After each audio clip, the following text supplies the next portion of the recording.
Hello. Let me move this a little bit closer. There we go. Hi, what's up?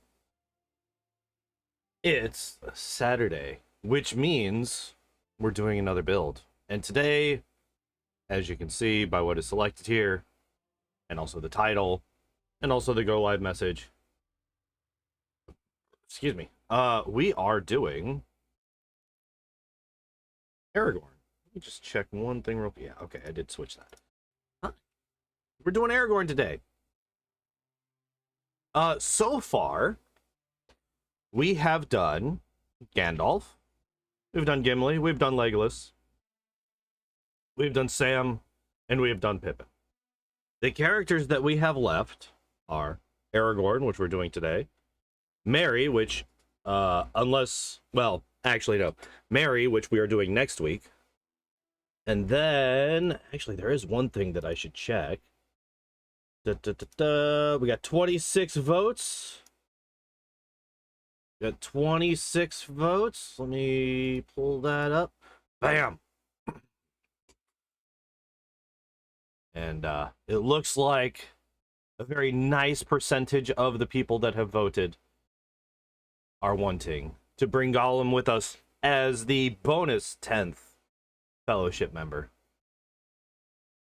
Because let's be honest, Gollum was there from basically the beginning, right? He was following behind the fellowship since before they got to Moria, and I have a god damn it, I have another gnat flying around my head again today. I hate it. I hate that I can't keep these fucking bugs out of my house, but it's fine. So it looks like we are going to be bringing Gollum here with us into our Lord of the Rings playthrough, giving us an even 10 party members. 4 more than the game expects you to have, and every single one of them is going to be a legend character. Although I'm not entirely sure how we're going to build it. We'll figure that one out. That'll be an interesting one. So yeah, we have Aragorn today, Merry next week. The week after will be Gollum, and then finally, in basically a month from now, we will fill out the final character, Frodo, and then we will get started. Yeah, I think that's basically it. I think we're gonna get. Why did that happen? There it is. Okay. Oops. I turned off a thing that I shouldn't have turned off. All right, kid. No. You're all right. I'm just putting you down. You could be a lap cat. You all right with being a lap cat today? I hope so, because that's what you're being. All right, let's get into it. So, Aragorn is... Oh, also, I do not have my headphones on. Not entirely important, but I do like to hear what I'm doing. All right, so, first off, class. They very obviously... they very specifically call him a ranger in the first movie, right? He's introduced as one of them rangers. Dangerous folk they are.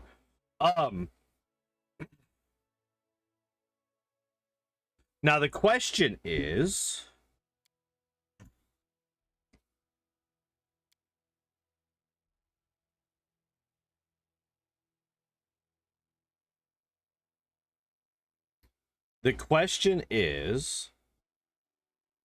is there an archetype that we use?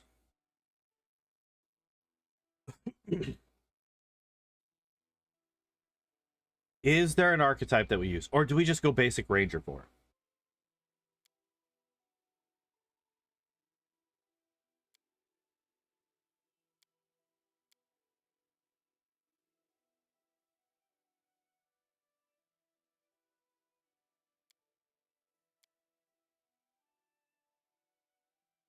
If there was one that let us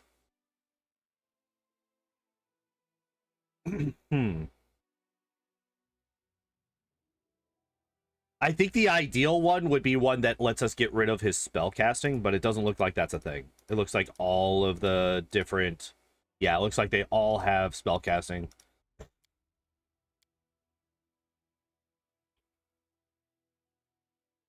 Really? Point blank master. Okay, so we're not doing the nomad. Because we do need, so while we are doing a ranger, we're going to be doing a one, basically a two-handed fighter weapon, ranger. Because while he does use a bow a couple of times in the series, obviously his weapon of choice is a long sword. Which that is actually kind of one of the issues that I think we're going to run into in this playthrough. Is we have a lot of people that all like to use the same weaponry. We don't have a whole lot of... Maybe we swap it to a bastard sword? I know that... was it Andrew? I know that it's not exactly a bastard sword. But maybe that's what we do with him? So that we have a little bit of weapon variety. Do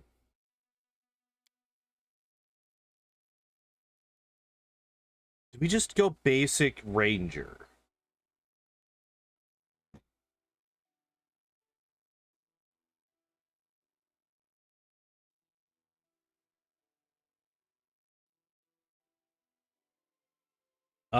So we would definitely be using the ranger's bond, not the animal companion here.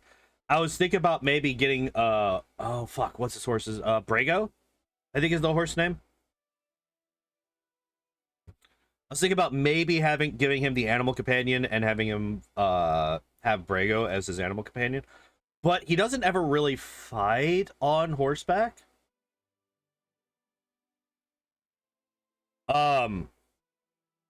Wait, does he fight on horseback during the warg fight? As they're heading to... No, I don't think he does. So yeah, I don't think that we have that. I think with it, we definitely go for the ranger's bond, not the animal companion here. And I think that we just picked basic ranger.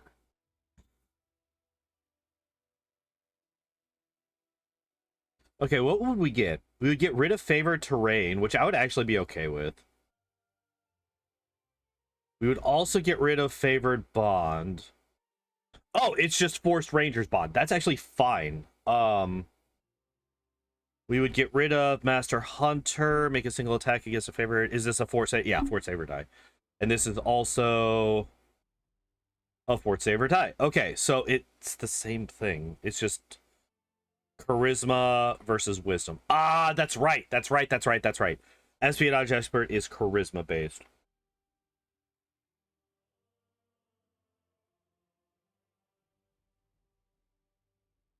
Man, this would be really good if it wasn't an espionage expert, because that's not really fitting for Aragorn, right? Because like he gets trap fighting, gives us a bonus to his perception checks, right? Which he is an incredibly perceptive, like he has the whole like was it detective mode, where he like recreates what happens to Merry and Pippin. So he's like very perceptive and he's able to draw a lot from very little evidence. So this works really well for him. Although it is trap finding, which I guess is a little bit, but like trap, it is just the name of the ability. It's not actually what it does. What it does is very Aragorn. The name of the ability obviously is not. Which I guess that's kind of the whole deal with espionage expert, right? It's very much Aragorn, except for the name. the name is the only non-Aragorn thing about this archetype.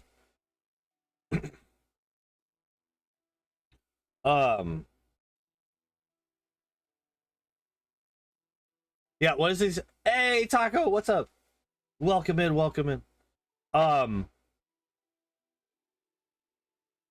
When used to bluff, the bluff is less of a thing, I think.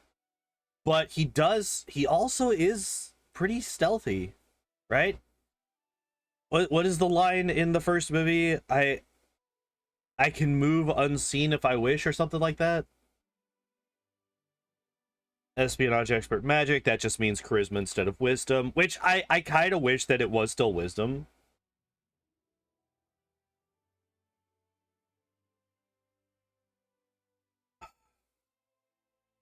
But yeah, how you doing today, Taco? How's life? Oh, hiccup. How's life treating you? Do we just ignore the name and go for it? Do we just ignore the name?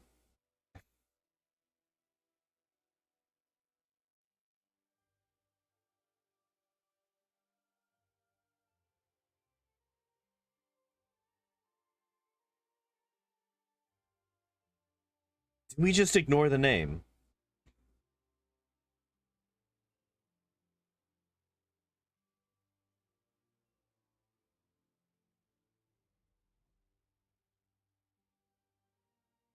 It's a melee style, a two, so we would be using two-handed weapon, right?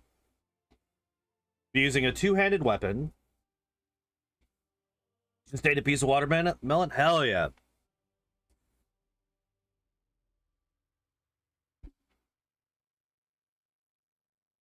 Are you just beginning? Yeah, yeah. We are literally on the very first choice possible. We are just getting started. Like, I knew coming in that I was going to make him a ranger because it's explicit in the movies that he is a ranger. It's like the first thing you learn about him. It was just what archetype? And I was thinking about possibly Nomad, but Nomad forces an animal companion, and I don't think I want an animal companion for him. That doesn't really fit. Espionage expert fits incredibly well, ability-wise. Everything in here is really good for him and matches perfectly, except he's not an espionage expert. Not what he is. Like, the only two things that I think don't quite fit is the name and the bluff. Because he doesn't really bluff ever.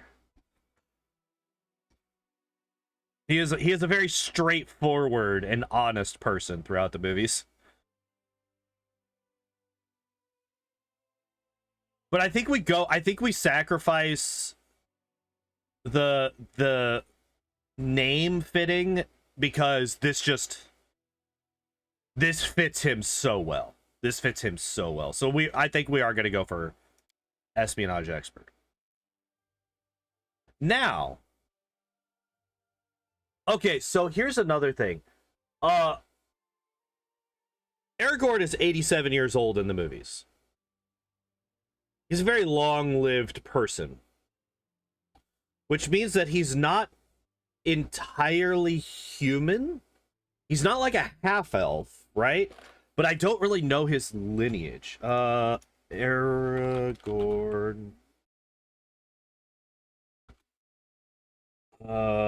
Longer? Ring gave birth to Arathorn with.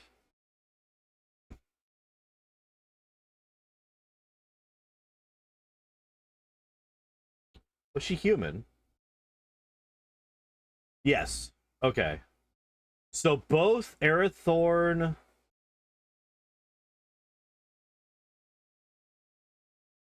Okay, so both of Aragorn's parents were human.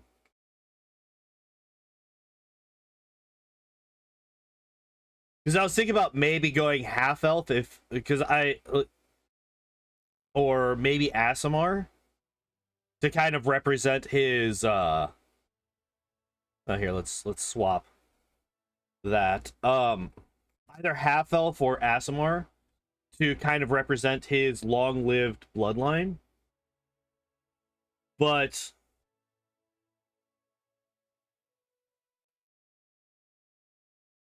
we're a sign of the Edain, the most noble race of men in the First Age. Given the island of Númenor at the beginning of the Second Age by the Valar, Dunedain would be their immediate noble descendants. And okay, so what are the Edain? Edain? Edain.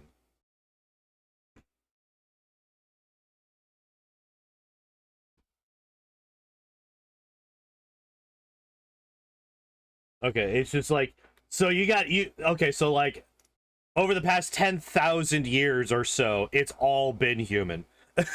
So okay, no, we're just gonna go human. We're just gonna go human. Okay. So here's the thing. I think Nomad probably fits the best, or maybe Hermit. So the reason that I say this is that, like, obviously he's supposed, like, he's a leader, right? He is a leader, but that's not his background. He is a leader. Well, you kind of see him come into leadership throughout the series. He like is very against having that kind of authority and power at the beginning, and he comes to accept his role throughout the movies. So his background is not leader. Hey, Philemon, how you doing? So I don't think, and I don't think that any of these would really make sense for him as a background specifically. What are you doing? You gonna get down, or are you gonna stay up and hang out? Uh,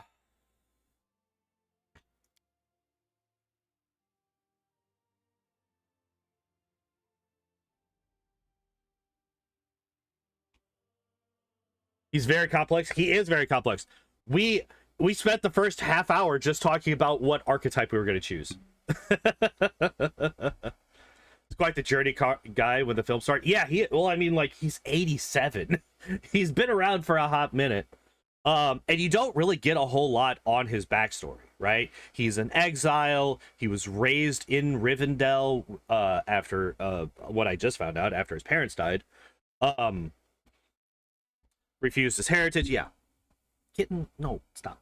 Stop. Stop. I hold you hostage. I hold you hostage.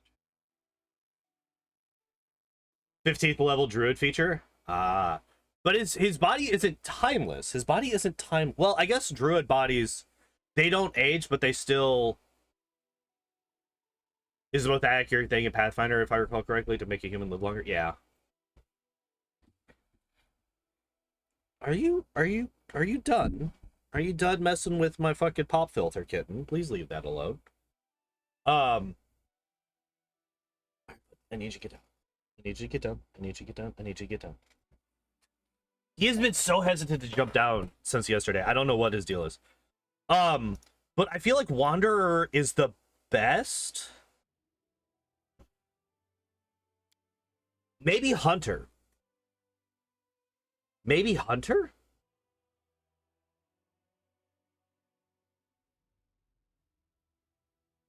Do we go Hunter for his background? No pet ranger subclass? Yeah.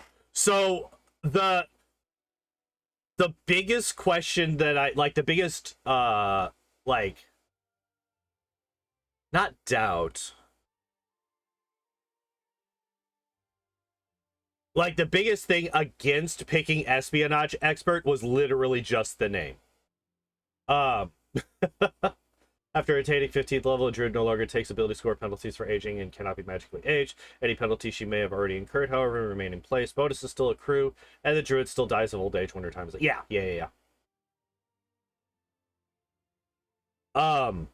There's also a rope that does the same thing. I had that on one of my characters at one point.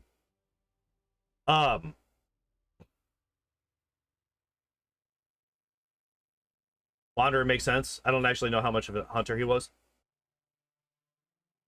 Well, I mean, he is a hunter. He does bring in a deer for him and the hobbits at one point.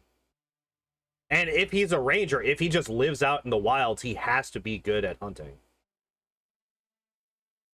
And I wouldn't really say a hermit makes sense. It would come down to either nomad or hunter.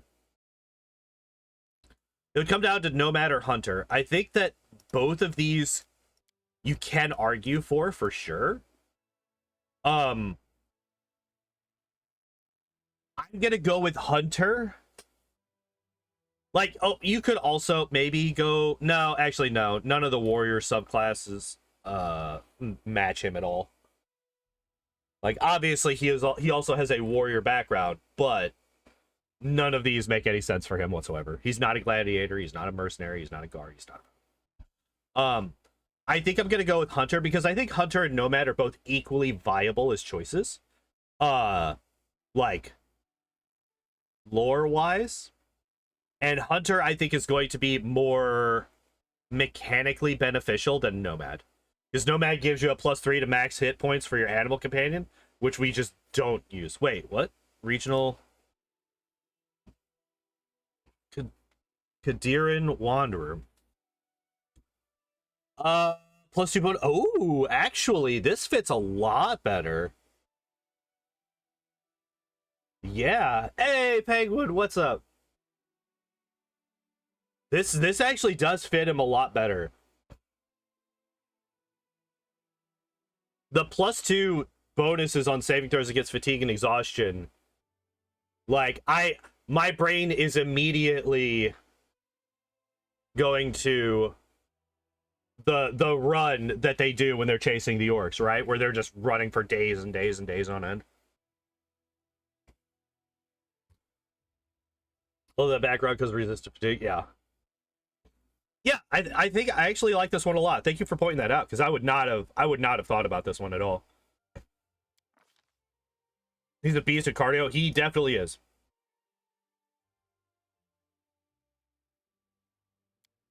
Okay.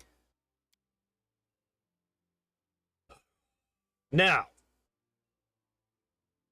what are his stats? Here's the thing. How do we do his stats? Because so we've had a couple of characters where it's just like we're gonna dump, you know, for Pippin, it's like, yes, we're dumping wisdom, right? Gimli, yes, we're dumping. I think we dumped charisma on Gimli. There's not really a stat that you can just dump on Aragorn and it make any sense whatsoever, right? You just can't do it. You just can't do it. It's not going to work. Will he be melee? Yes, he's going to be a two-handed ranger, two-handed weapon ranger.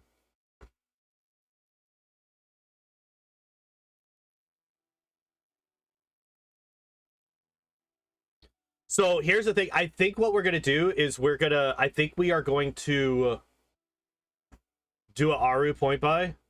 That's illegal. We can't do that. He needs all stats? Basically, yeah.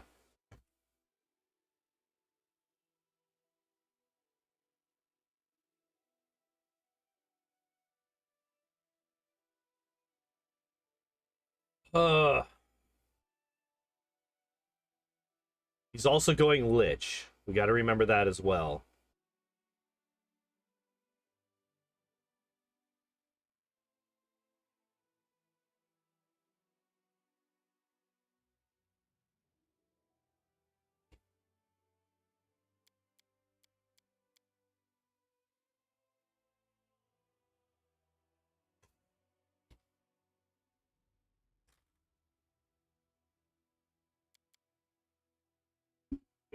Hi. We gotta have something to represent the Ghost Army. We gotta have something to represent him bringing in the Ghost Army. And Lich is the only thing that makes any sense to do that. Not Legend? No.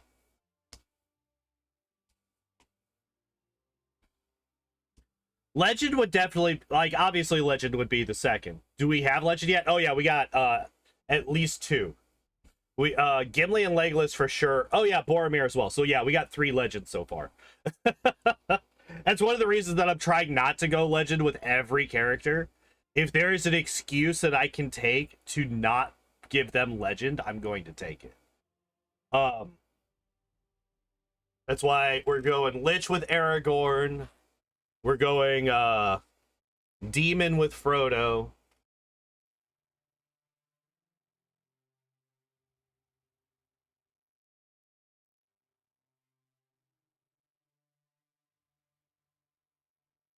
Angels summon spectral paladins.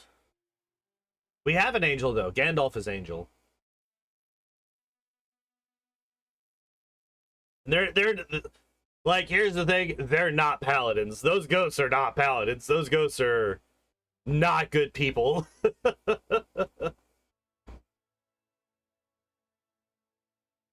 6 legend mythic party, I don't see a problem.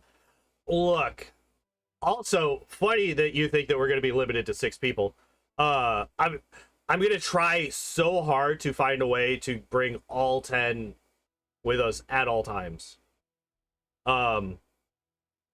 Unless the nose on the golem poll. By the way, everybody on the YouTube channel watching the YouTube stream, check out that pinned comment and go vote in the poll if you haven't already as to whether or not we bring golem with us with this.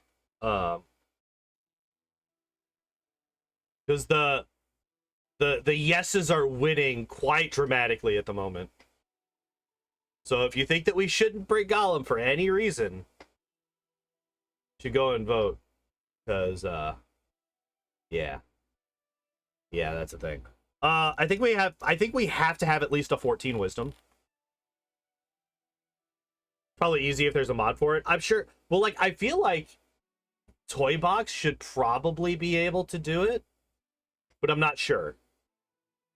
Toy Box confuses me. Oh,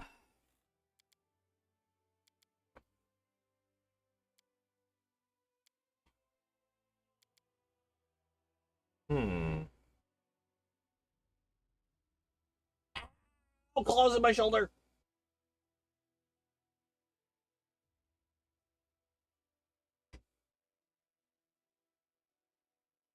We got a full-on kitty hug going on right now. Despite the claws in my shoulder, I'm okay with this.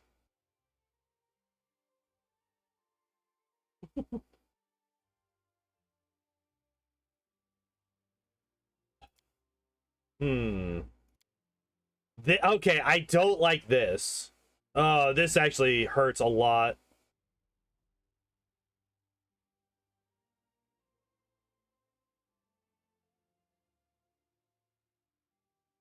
Just don't like the idea of Aragorn as Lich mechanics-wise.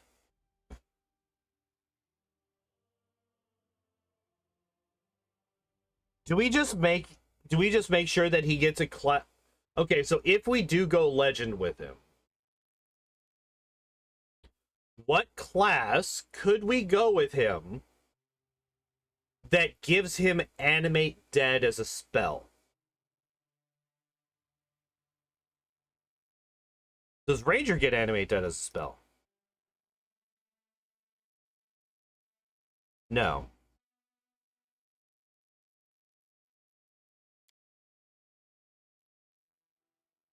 Because he has to have some way to bring animate dead in. War Priest?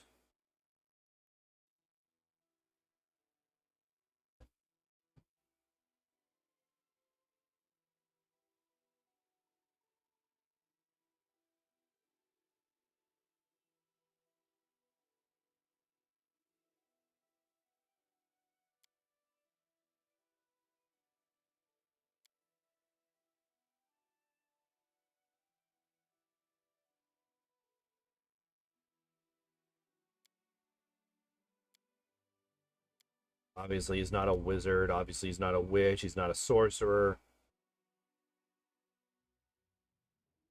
Dirge Bard, but you have a Bard. Yeah, Bard also wouldn't make sense for Aragorn.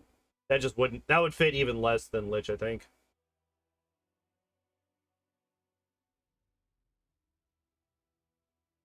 Um.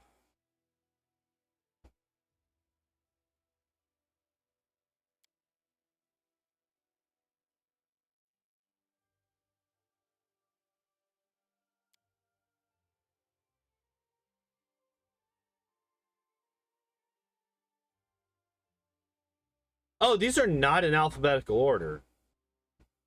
Why are these not in alphabetical order?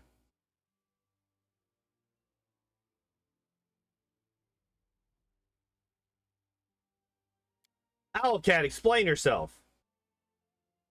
Explain yourself, God damn it.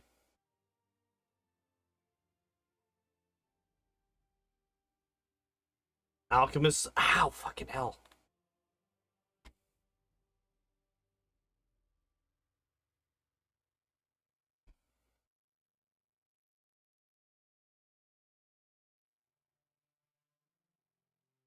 Hmm.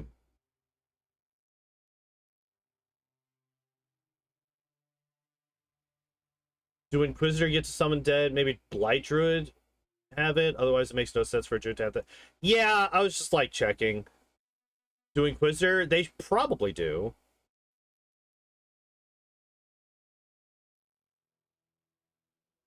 Oh, wait, I don't know why I keep checking level 3 spells. It's not a level 3 spell.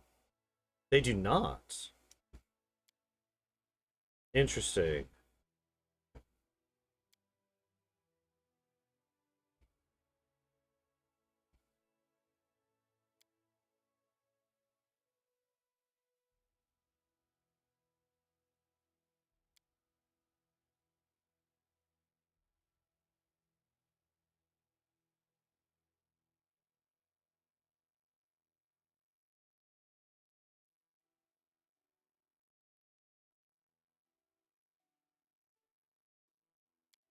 No.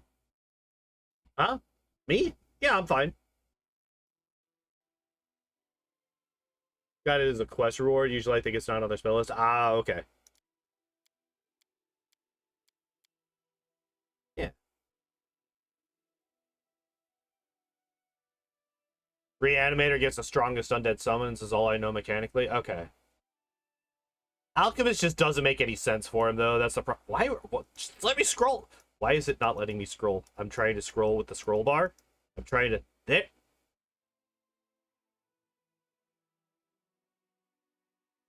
Very strange. Okay. Ow! Fucking claws in my neck. Claws in my neck, kitten. Stop it. Stay, stay right where you're at, kitten.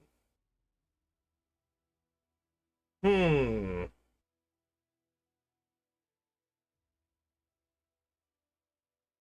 Is there anything else that we could do that would make sense?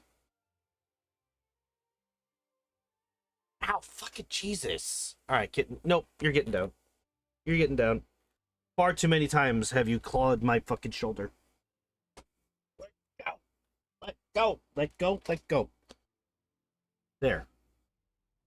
Oracle? Fucking hell. But does Oracle make sense for Aragorn?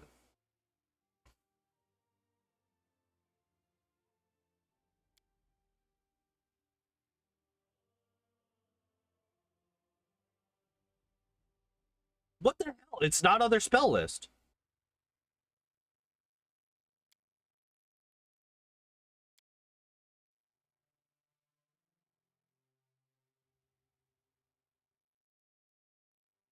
Animate Dead is not on the Oracle spell list.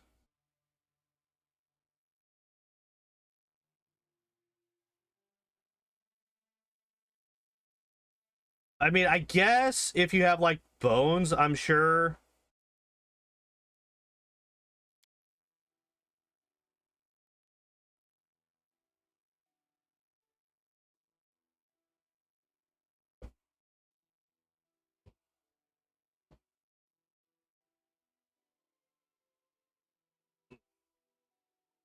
I would assume that it's like the bones mystery would give you Animate Dead. God damn, is that a weird setup for this?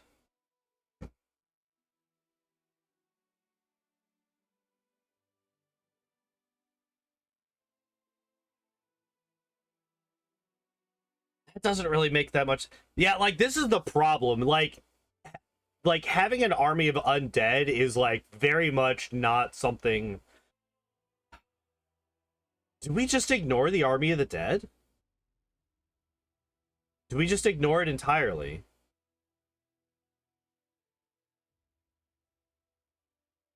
Because the more that I'm thinking about going Lich, the less I like it. Ow, fucking hell, kitten. Why is it that you just cannot avoid slashing me up today? Fucking hell. All right, so we're gonna go back to this because this is what we're doing. We're gonna go back to no. We were doing regional. We were doing the Kadiran Wanderer. Okay, this.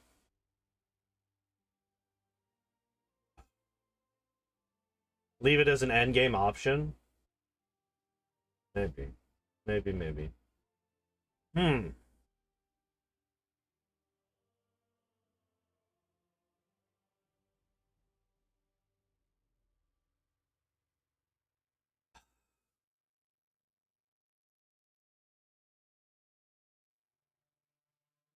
He's a very strong character.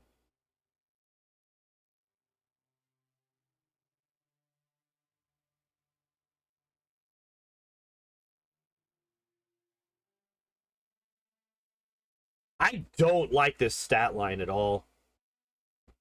I really don't. I really don't like this stat line at all.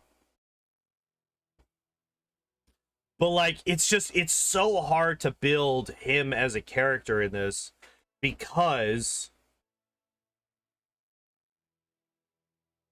if we go to 15 here, that leaves us with two odd numbers, which means that if we go to or if we go legend, if we do end up going legend, we will be able to get both of those evened out. Because we'll have a full 10 points. If we go anything but legend, this leaves us with an odd.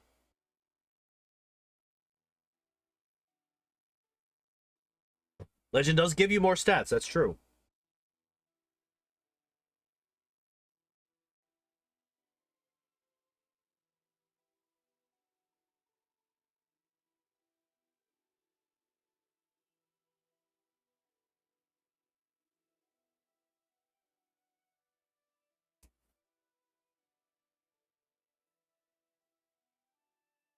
Make a level 1 character when we meet Aragorn at least level 15. Well, I'm currently, I mean, level 1 always takes us the longest out of any level. Level 1 always takes us the longest. And part of that is because I'm also like planning out in my head the portions of the rest of the build. Because basically once we get past level 1, that kind of sets the pace for the rest of it. But what if we don't go legend?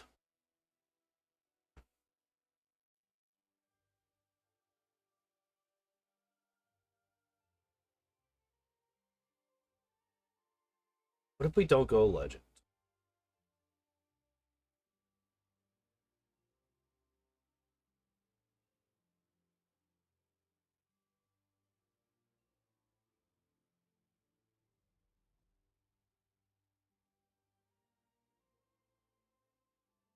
Let me look something up real quick. Let me look something up real.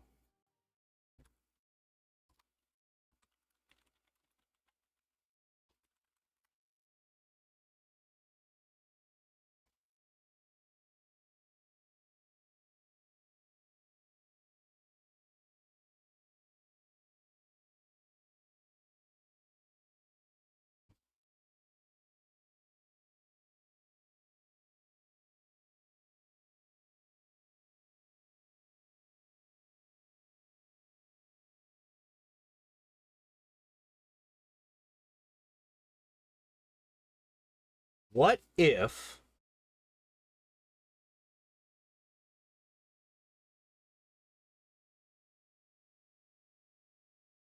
instead of legend we go lich into gold dragon and we just never use the transformation or any of the dragon abilities?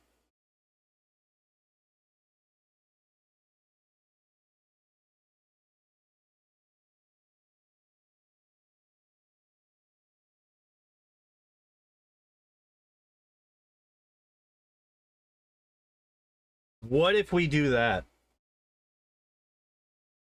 Because that gets us the Army of the Dead, right? And it also gets us a bunch of extra stats to represent his actual, like, really high everything that motherfucker has. We never see Aragorn sprout wings as the issue. Can you not get the wings? Oh, I guess you do get wings here. Fuck.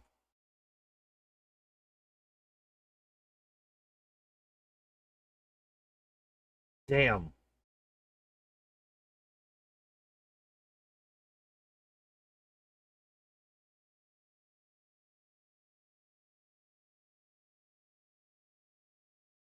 Dragon Feet is a mythic ability unlocked exclusive. You can select any feat ignoring its prereqs. Skin also becomes gold. Ah, okay. See, I don't really... I've never actually looked into the Golden Dragon Path.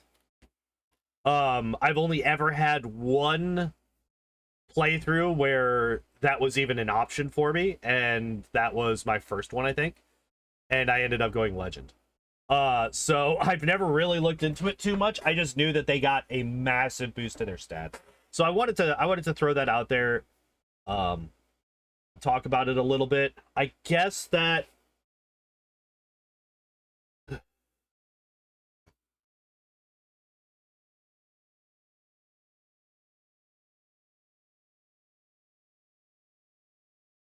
doesn't make any sense. Okay, is there any other mythic path that could potentially make sense? I don't think so. Yeah. Angel, Azada, Demon, Devil, Gold Dragon, Legend, Lich, Trickster, Swarm, Aeon.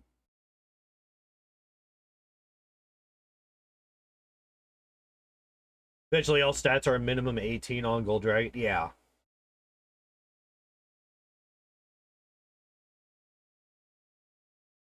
Highest gets +4. Ooh. Maybe we do just... Do we just go... Maybe... Aragorn is the one that we don't go straight into Legend with. Maybe we go Lich into Legend. Maybe that's what we do with him.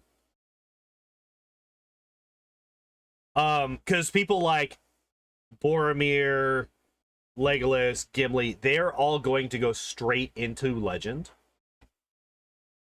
And I think that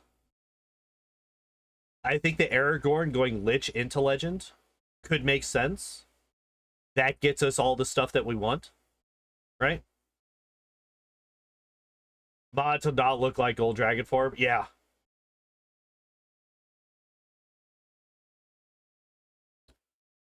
If we do that, if we go Lich into Legend, I think this stat line isn't as bad.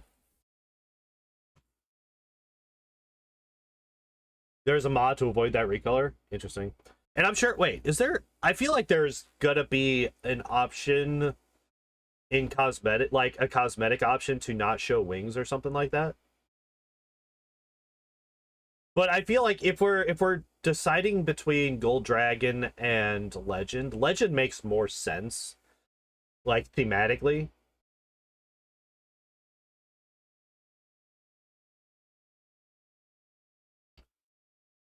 Because Dragon keeps Lich spells, and that's just insane. That is kind of crazy.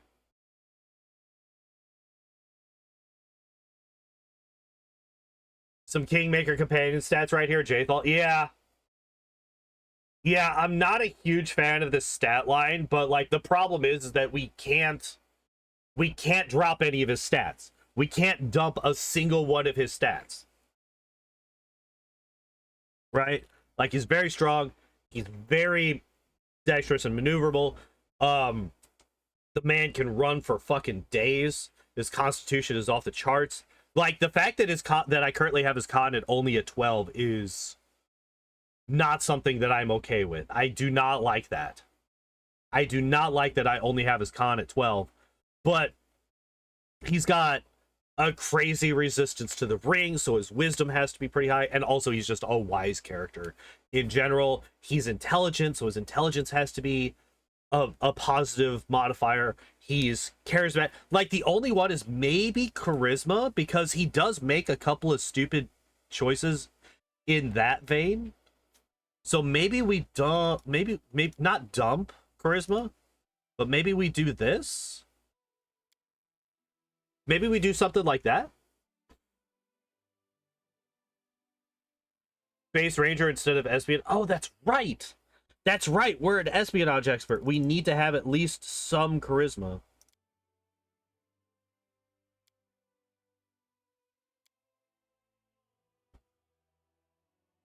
Yeah, I completely forgot. Okay. What if we do just go basic ranger? What do we lose?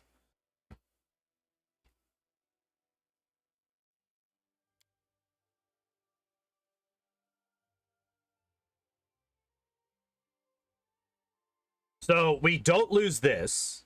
Like these two, we don't actually lose because we weren't going to take the animal companion anyway. Skill fits are, yeah.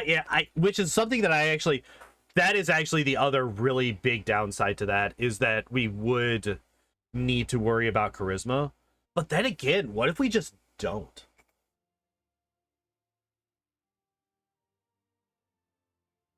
What if we just don't and we just never use his magic?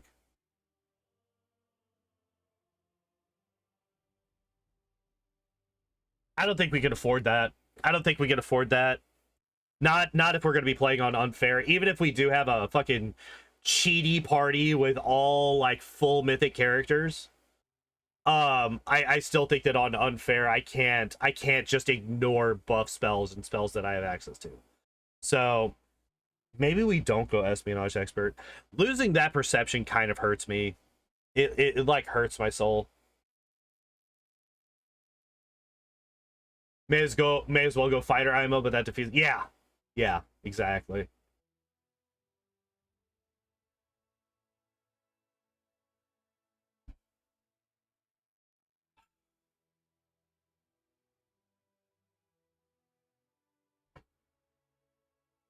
Yeah, we're basically only losing favored terrain and endurance to get a scaling bonus to perception and stealth. And persuasion when used to bluff. No instant enemy is kind of huge. Yeah.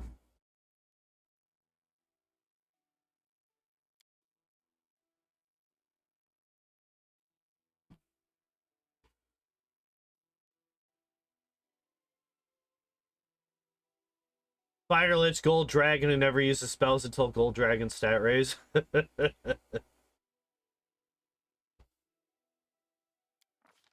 Because that's another thing, right? The Lich is an intelligence-based one, right?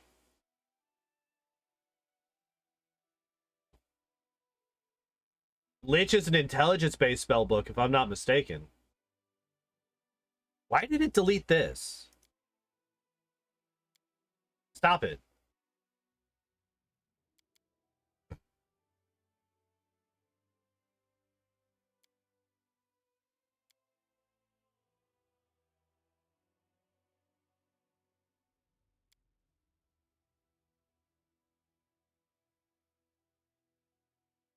Christmas the Lich is fucking hell.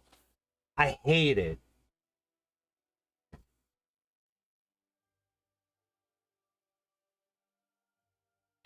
All right, I think that we ignore Lich. Honestly, it would be a fun flavor.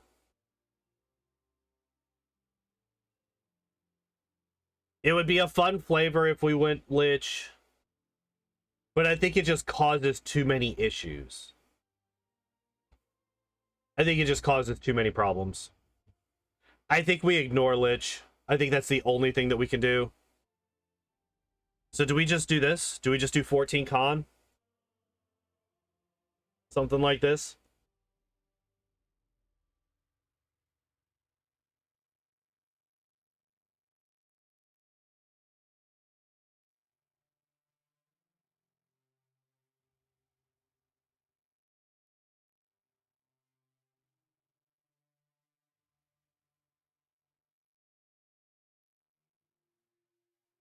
I think we do something like this. I think this... I do not like this stat line. I do not like this stat line. But I think that this is probably the best that we're going to get for what he is. All right, let's do this. Athletics, obviously. Stealth, obviously. lore, nature, knowledge, world, very much so. Perception and persuasion. Are those the ones that we do?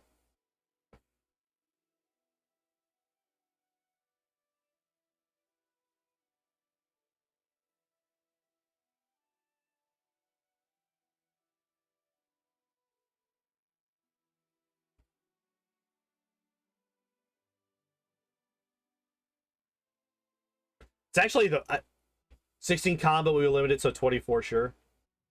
Or 14 sure, yeah. Yeah.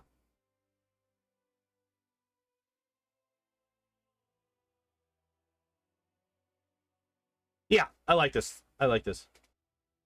Have to not be a human, but Numenor custom race with higher stat by. Yeah.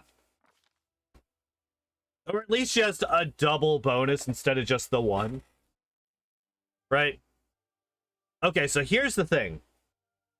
Another thing that I was thinking about doing was instead of having him go longsword like Boromir was, I was thinking about maybe making him go bastard sword instead. Hello? Or maybe greatsword? How many greatswords do we run into across the game?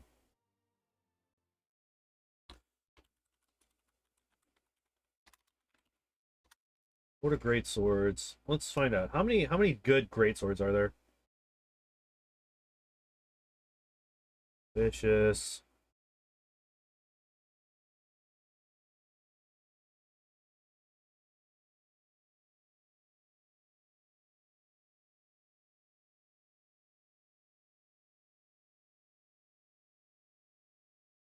There's not many of them.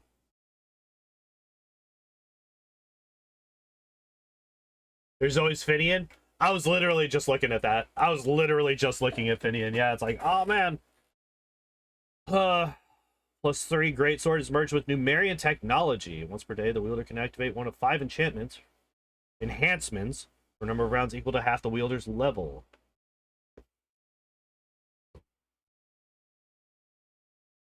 Rage of Ice is a +1, so you get that fairly early on.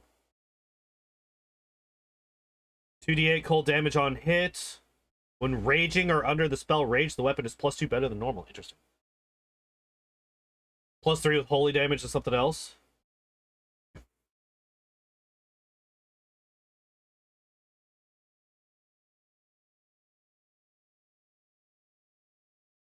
Fatal Beacon. Whenever the wielder of this +3 Holy Greatsword confirms a crit, enemy loses the ability to make attacks of opportunity for 1 round and suffers a -5 to athletics skill checks and a -2 to reflex saving throws. Multiple applications of this effect do not stack. So this is, you hit this and then you cast Pit on the person and they can't get out. That's what this is. That's what that weapon is. Yeah, Fatal Beacon. Fatal Beacon.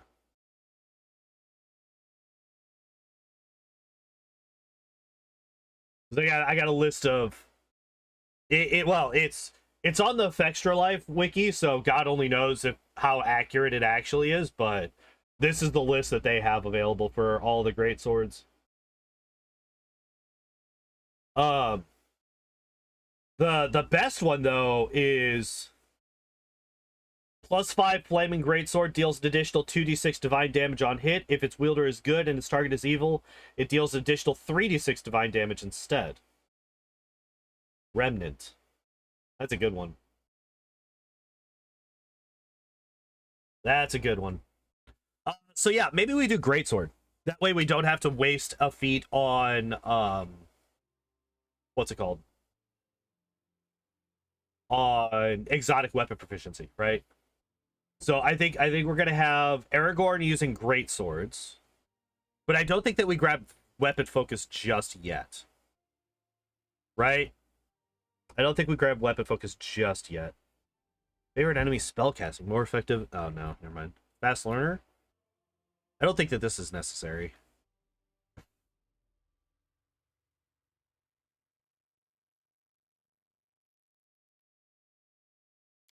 Power attack is just like a good base fucking thing. Kingmaker Wiki is actually much more reliable when it comes to Wrath equipment. Not so much for anything else. Yeah. Oh yeah. Welcome in, Death Evan, by the way. Hello. Uh yeah, the Kingmaker wiki is lacking in many respects. I still remember I will always use this example because it's a hilarious one. Until I added it in like a year and a half ago, there wasn't even a stat block for Nyrissa's fight. The Nyrissa fight, Nyrissa did not have the boss stat block for the final boss of the game until I added it in a couple years ago, like a year and a half ago or so. I just find that so fucking funny.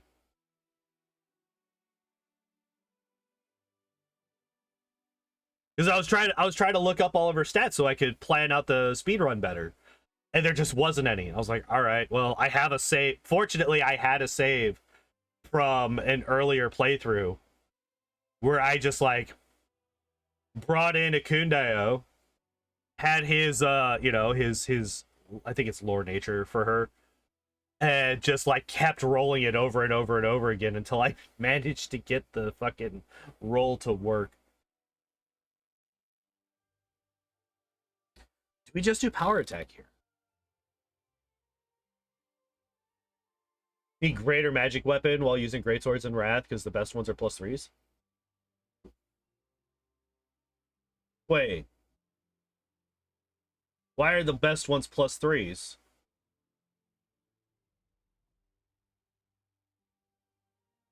You got Fang of Malice. Yo, Death Evan, thank you for the follow. I appreciate that. The +5 just have worse effects, but like I'm looking at all of the +3s right now, and they're not like that great. Whenever the wielder of this +3 Fury-born Greatsword is under a rage, he doesn't suffer from the -2 to AC.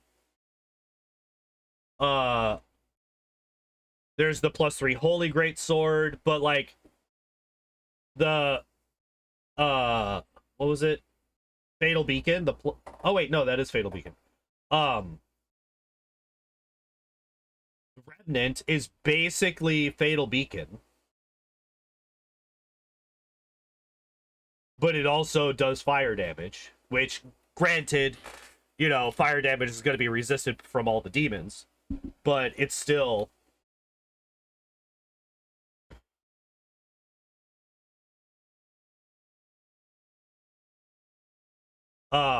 but Remnant also still does 2d6 damage, and then if you're good and they're evil, it's 3d6. So it's actually just better than Fatal Beacon. Because, like, let's be honest, a -5 to athletics and a -2 to reflex saves, that's not really that big of a deal. +3 Living Bane, Greatsword, grants Widow a +5 bonus on saving throws against Necromancy School. Reduces their max HP by 20 while equipped. So it's like an inverse toughness. And then you have Finian. And Fang of Malice. Which actually, what does Furyborn do? Ability placed on melee weapons. A Furyborn weapon draws power from the anger and frustration. Whether damages an opponent with the weapon, its enhancement bonus increases by +1 when making attacks against that opponent, to a maximum total enhancement bonus of +5. This extra enhancement bonus goes away if the opponent dies. Whether uses the weapon to attack a different creature or 1 hour passes. The Numenorian one is good. Or the Numerian one. Ricardo must hate that thing, right? Oh, actually, funnily enough, I didn't read that one because I was looking down the column that has the enhancement bonus, and that one's just wrong. It says it's a +2, and then when you look over here, it said this +3 greatsword. It's like, somebody typoed. Somebody typoed.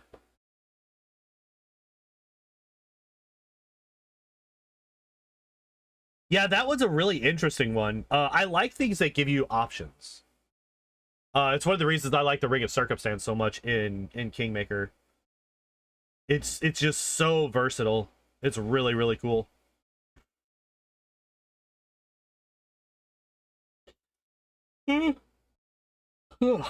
Ugh. Okay. Let's actually look into this.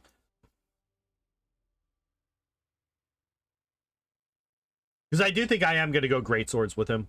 I think I am gonna go great swords with him. I don't know if power attack is a good idea at level 1. I feel like we're gonna have enough of an issue hitting people as it is that I think that getting power attack and taking that penalty to our attack bonus is gonna be rough, especially since we only have 17 strength. The fact that we only have 17 strength sucks, but I don't think that there's much else that we can do about that.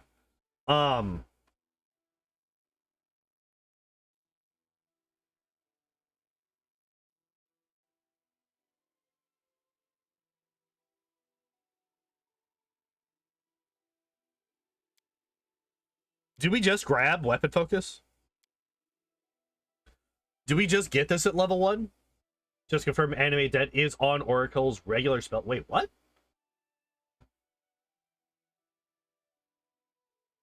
I'm not going back there now. I'm not going back there now. Oh yeah, we get a second one. I mean, power attack, since we have 2, power attack would literally just be you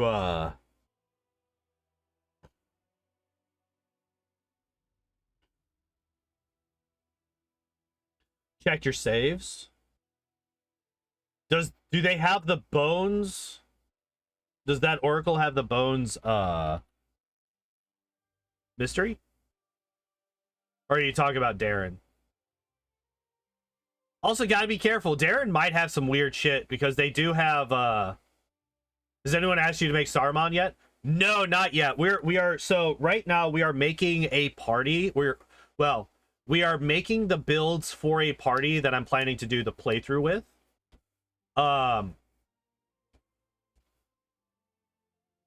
So we're just going through and we're making every one of the 9 of people in the fellowship.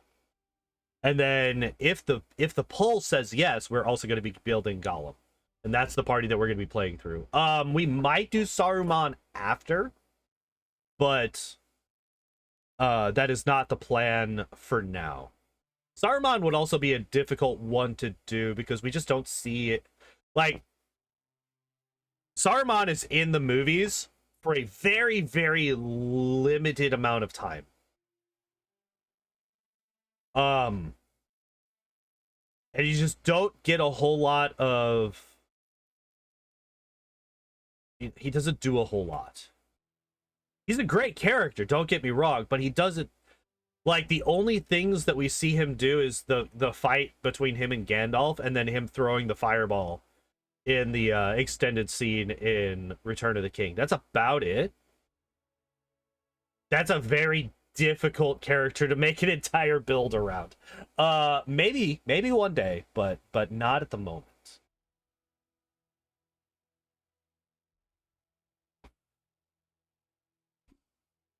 Maybe one day we do an evil character playthrough from Lord of the Rings. We just do the inverse.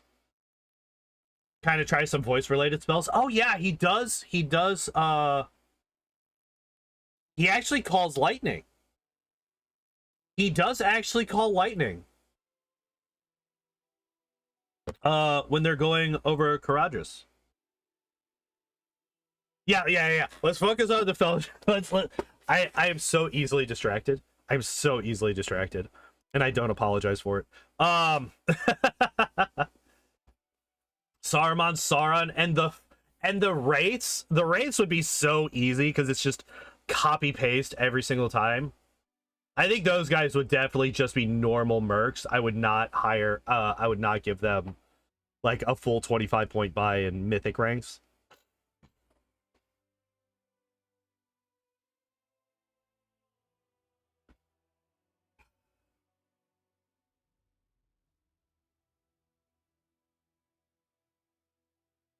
Man, I want to go for the demons. I want to go for the demons. Okay, how many do we actually get? How many do we actually get? 2, 3, 4, 5. We get 5. Okay, so we could do all 3 of the demons. But he never fights a demon. That's the issue. He fights a lot of monstrous humanoids. You get 9? Not normally, no. The party limit in this game is usually 6. Sorry, my ankle itches like crazy right now. The party limit in this game is 6 normally. I'm gonna try and find a way to break the game to allow me to have 9/10 party members. So yeah, I think monster. Okay, do we get a boost? When's the first time we get a boost to that? So that's here. Can we just double boost here? That way I have monstrous humanoids here, and then I can get like demons of slaughter probably. No, demons of strength. Probably demons of strength. If he lived in Galarian, he'd better make demons his favorite enemy. That's true, but like the only demon that we see he runs away from, right? Like the Balrog is the only actual demon that we see in Lord of the Rings, and he runs away from it, as he should, but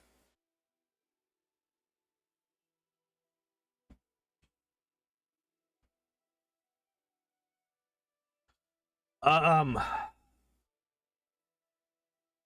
yeah, so that's kind of why I'm taking monstrous humanoids, because I'm using that as like a placement for orcs, urukai, and trolls, because that's basically what he fights. I know that giant humanoids are trolls, so maybe we grab those at a later point. But yeah, that's why I'm going for monstrous humanoids here.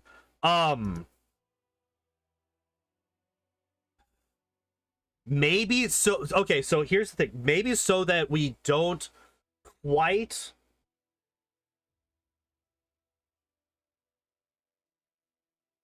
Does he ever fight men?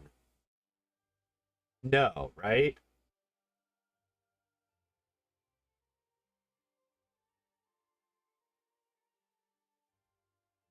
The only like men that he even comes up against is the pirates in Return of the King, or the Corsairs, which are basically just pirates. So he does, but he doesn't even fight those. He sends the ghost army against them. So yeah, I think we go. Okay, just in case, just because I don't remember how this mechanically works, it's been a while since I built a ranger. Just to be careful, I think what we're gonna do is I think we're gonna take demons of strength here, and then we're gonna take monstrous humanoids here. That way I can guarantee that I can boost up demons of strength, because those are gonna be the biggest issue that we run into. That fucking Vivakia in Threshold. That fucking Vivakia in Threshold just scares the hell out of me. So we're gonna take this at level 1, and then we're gonna be boosting it each time. But yeah, here we're gonna take monstrous humanoids, and then demons of magic, demons of slaughter, yada yada. You can go 5 focus on monstrous humanoids. That's true, but that's the thing. I am trying to make this somewhat viable for unfair. So we're going to take favorite enemy monstrous humanoids here, but I do want to boost up favorite enemy demons of strength, just because he's gonna need all the help he can get to get past to be able to even scratch those demons at the end, right? So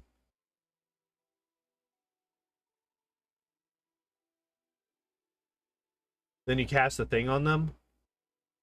Wait, does instant enemy give you the highest bonus, or does it just give you a basic bonus?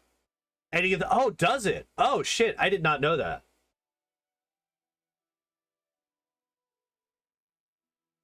That is less important then. Okay. Actually, I did not know that. I did not know that. Um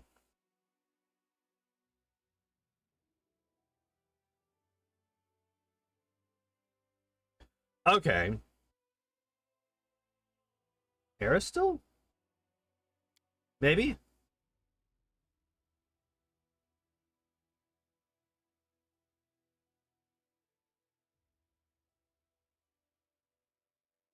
Need the demons as secondary favorite enemies, all types of that. That's fine. We could do that.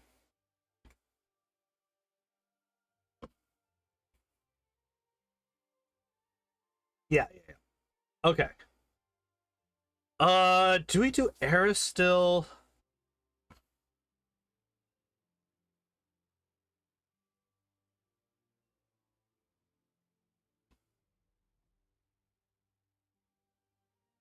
Or maybe Green Faith?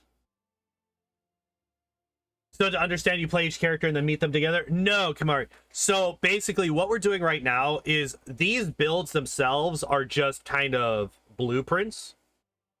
And then that's why we're saving Frodo for the very end. So Frodo will be the last character that we actually build. And then after we build Frodo, we will then recruit mercenaries that we will build as each of these characters. So we will have a full group of 9 or 10 mercenaries. Well, 8 or 9 technically, because Frodo's going to be the main character.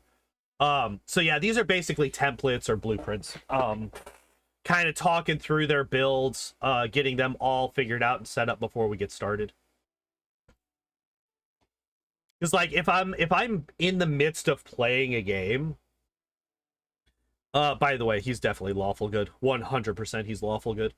If I'm in the middle of playing the game, I'm not going to want to have this length of discussion, right? We are on level 1. We have yet to get past level 1. This stream has been going for over an hour. There is no way I would be able to have this in-depth of a conversation with each of these characters if I was just playing through the game, because that would drive people insane. That would drive people absolutely batty. So I'm getting them all figured out now, and then once we get the game going, then I can just play. He's the most important character. He's definitely up there. He's definitely up there. Maybe not quite as important as Pippin, but you know, he tries. All right, again, I'm not overly worried about appearances. You calm down. My skills exceed yours. Let us be off. Everyone counts on me. Adventures await. Let us bide our time. I think Aragorn, son of Arathorn. Oh, damn it! Character limits. Fine. He's just Aragorn. Enemy near. We did it! We got past level 1. Hour and 18 minutes into the stream. We got past level 1. Let's go. We only have 19 and or 39 to go. Shut up. Oh, why are you so loud? I mean, that's probably just my end. Aragorn, let's give Frodo and Sam a real chance. Let's chat. Oh, trust me, I know. I'm just memeing a bit. I'm just memeing just a little bit. With a few hundred men, yeah. Now imagine if you will, if he had the entirety of the Ghost Army when he did that. I do think, okay, so here's the thing. I do think that we let Persuasion fall to the wayside. Like, that's going to be our extra point, right? Because we have an odd intelligence modifier. So the extra point is going to be Persuasion. Because I feel like that's his weakest aspect for a lot of the movies.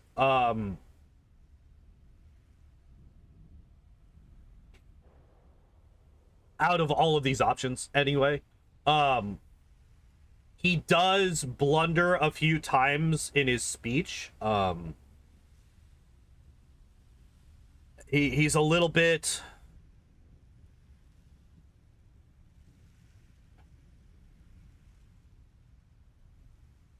Like the scene that keeps popping in my mind is, you know, then I shall die as one of them, that he accidentally says in English instead of Elvish.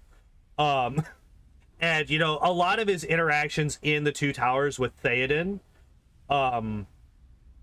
where he's being kind of, and he's not really realizing the effect that his is by example rather than smooth talking. That's actually a good, yeah, I like that. I think that's a really good point.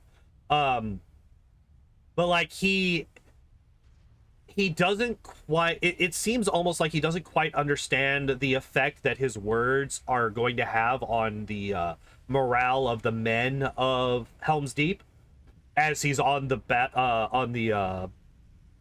parapets of the castle talking to Theoden, because he, you know, he's like, they can't hold, like, we can't fight this off, like, we need help, we can't do this. And Theoden's like, motherfucker, shut up, I know that, you know that, they don't need to know that because they're already about to shit themselves as it is, shut your mouth. Like that kind of, you know. It'd actually be really funny if Theoden actually said that. But do stats for Pokemon on your phone? Hell yeah, that works perfectly fine. So yeah, I would say that his persuasion is probably the weakest out of all of these skills that he has. All right, and we already have power attack, so we're gonna grab cleave next.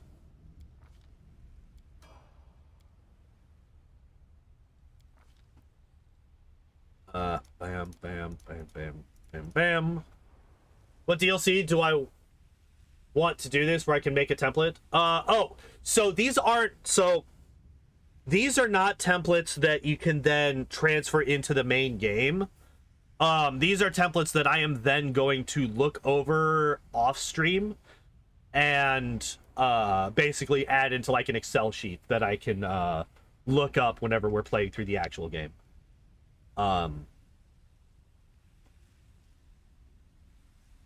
Does not get animate dead. Gotcha.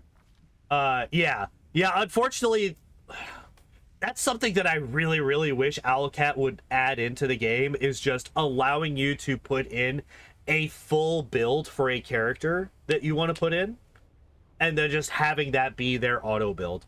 I think that there is a mod that lets you do that, but when I tried it, it was just like hyper overcomplicated, and my brain just melted, and I did not get that. Yo, Ragatalk, what's up? How you doing? Do we just grab Cleaving Finish right away? Do we just grab Cleaving Finish right away?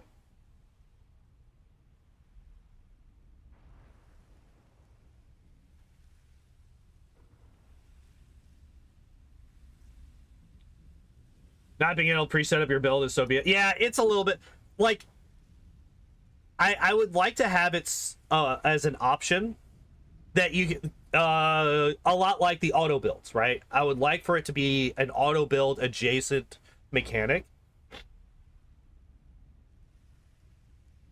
that you could turn off if for whatever reason you decide to change the build partway through your campaign, right? Like exactly how auto builds are. You can continue using the auto build until you get to a level where you're like, I don't agree with these choices, I'm going to change it, and then that kills the auto build. I feel like this should be a similar thing. And I honestly think that it would probably be the single best addition to this game.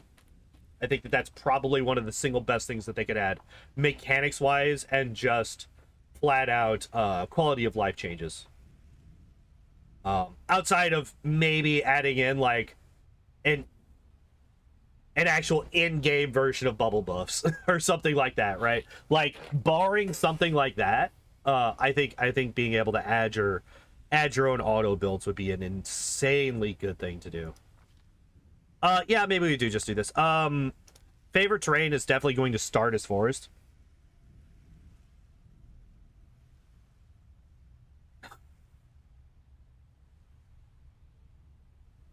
Is it?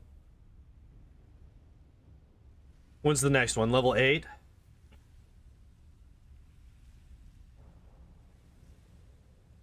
Okay, so here's where I start thinking about these things. Does it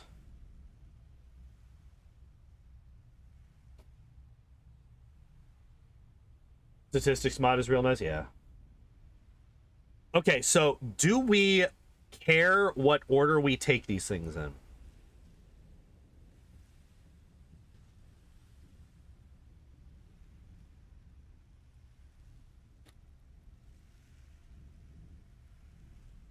Do we care what order we take these in? Because if we do, then forest is obviously the first one. If we don't, and it just matters that we take all of the right ones, urban is obviously the correct choice, right? We start in Canabris, then we have a little bit of extra stuff, and then we go into Dresden, right? So the early levels are all about, they are all about the urban combat. And then I think maybe here we get forest. Found it really interesting to see percent chance to hit, what party members do, what portion of the damage, and so on. Yeah, like so percent chance to hit is actually fairly easy for me to just do in my head, because it's like well, I guess you would have to know the AC and all that stuff, and then do a bit of mental math. Easy to justify taking urban first. Yeah. Who takes hits, damage, etc.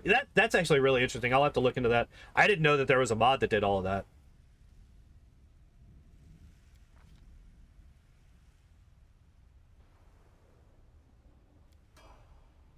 That's actually really cool. I love looking at numbers like that.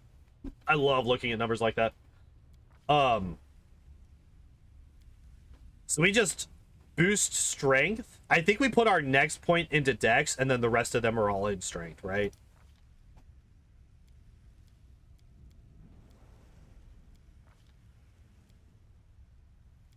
Easiest choice of my life.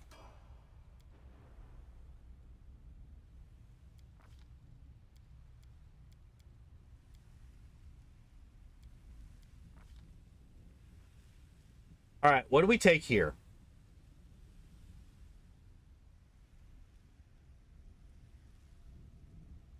What's the heaviest armor?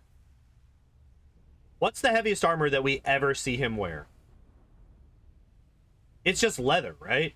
That's the heaviest stuff that we see for him.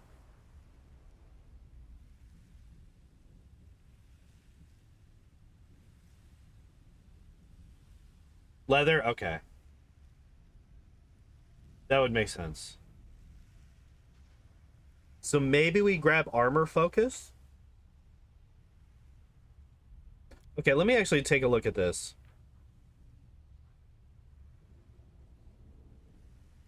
Okay, so we can get Great Cleave next level.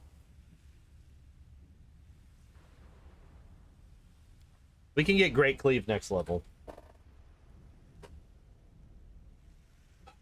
For free.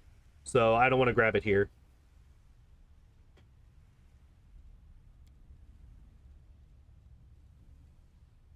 Oh, duh. Easy fucking peasy. Oh, you can. Okay, it does. At the gate, he's wearing heavy mail, no? Maybe? I'd have to look again.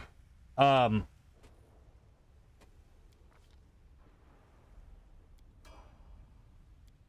right, level 6.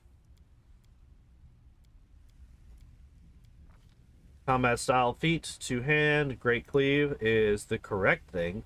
We're definitely going to grab toughness at some point, right? Because we don't have that many more to grab. So at level 10, we get, what was it? It was Dreadful Carnage and Critical Focus.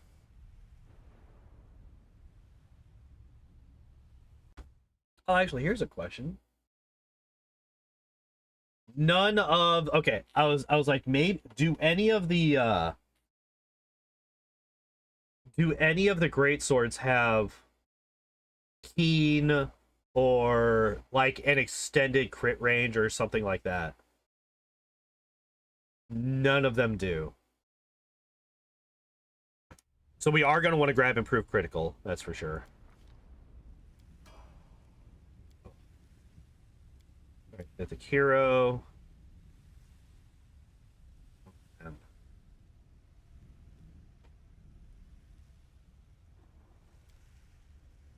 think maybe Close to the Heavens for him. I think that works the best. Also, I just got hit pretty hard. I got to go to the bathroom. I will be back in just a moment. I'm going to send y'all to my rarely seen break screen.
All right, sorry about that.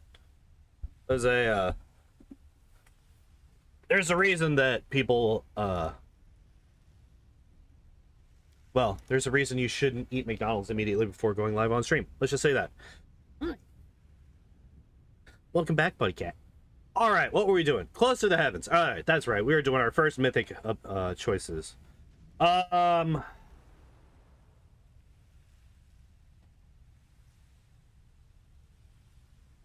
Okay, so here's the thing that I'm slightly worried about. All right, so we got just checked. He's wearing heavy mail with surcoat and plated shoulders. Should not mean to eat McDonald's at all. Look, all right. Look, it's fine. It's fine. It's fine. Everything's fine. Don't worry about it. Don't worry about it. It's fine. Yeah, here's the question. Do we go mythic? Or do we go mythic? Do we go legend? Because if we're going legend, that changes a lot, right? Changes a lot. Ow. The claws hurt, kitten. They hurt. Because if we are going legend, we only have one ability and one mythic feat, and that's all we get. God damn it. Why do you insist on the claws in the shoulder, you dum-dum? Aragorn is the legend? I mean, yes.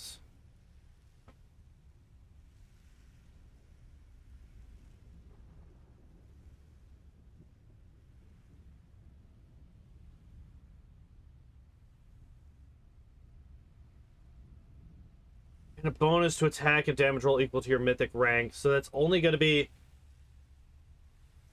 That's the question, Rag. Right, talk. Do we go Lich? Do we go Legend? Do we go Lich into Legend? And I'm kind of leaning towards that last one right now. Kind of leaning towards that last one.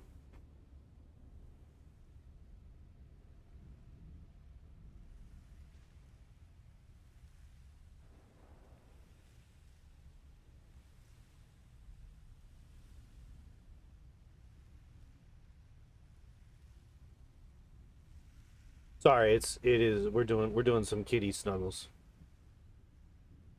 We're doing some kitty snuggles.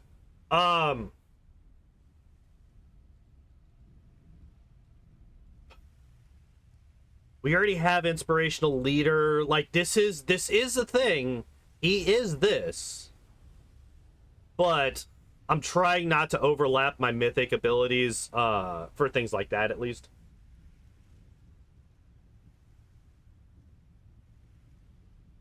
So funny thing,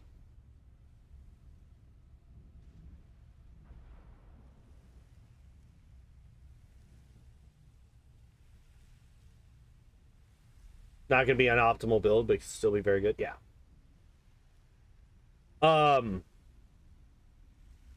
Here's the thing about rupture restraints. So we have, to my knowledge, we have two examples in the movies of Aragorn being restrained in some way, right? We have Battle of Amon Hen, him having the shield thrown at him and it getting stuck, you know, him being pinned to the tree by it, and he's able to get out of it. But we also have, in the Two Towers, him being stuck to the warg as it goes off the cliff, and he's not able to get out of it. So we have two examples of him being restrained in some way. One of them he's able to get out of on his own. The other one he is not. So I don't think we take rupture restraints. I don't think that makes... That does not fit him. As much as I love this... Much as I love this one, does not fit him.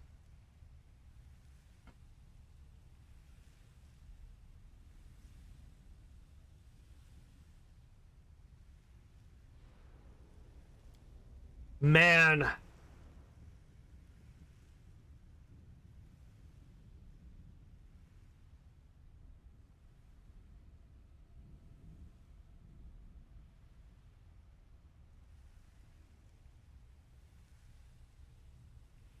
The words for Frodo come to mind. I mean, this guy, he does have some fucking legendary charges, doesn't he? Like, not in terms of how much damage they do, per se, but just how impactful they are, right? Like, you have him charging out with Theoden at the end of the Battle of Helm's Deep, right? And then you have the charge with the ghosts, right? He charges the army when he brings the army of the ghosts with him. They just kind of outrun him. And then he also charges at the Battle of the Black Gate for Frodo. So Mythic Charge.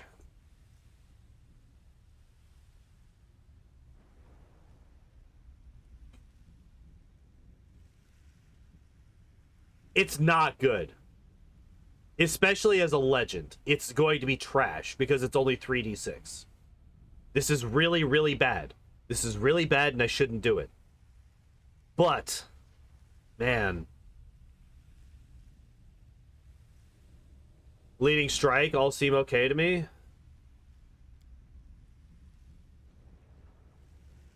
Each time you hit a target in melee combat, you leave a mark on it. Any ally attacking the marked target deals additional divine damage equal to 1d6 per your mythic rank. Yeah. I mean, like, this one right here, this one is kind of the point. Oh, I know it is, but man, I have also tried to play on unfair. Meant ever ready. I mean, Leading Strike also does. Leading Strike also makes sense for him. I mean, there's oh fuck, what's his name? The crippled orc in Return of the King, Gothmog. Like, Aragorn runs up, hits him, and then Gimli hits him, and then it's like it's a team effort. Well, not really a team effort. They just fucking like kill him and then run off, right? But like, you also have the troll in Moria where they're all fighting him, they're all doing their thing to help take him down. Yeah, Inspirational Leader, Ever Ready, Leading Strike, and Mythic Charge. I think Mythic Charge, like, let's be honest, I think Mythic Charge actually makes the least amount of sense. Like, as I said, his charges are not legendary due to the physical impact that they have. Outside the gates of Mordor, Last Stand. Actually, that's not a bad point. Do we just grab Last Stand? Do we just grab Last Stand? I'm actually pretty okay with grabbing this. I'm actually pretty okay with this. Because, like, Ever Ready also has the same issue that I have with Mythic Charge. It's only a bonus that's equal to your Mythic rank, which it's only ever going to be 3 if we go Legend. And if we go Lich, we can grab it later, right?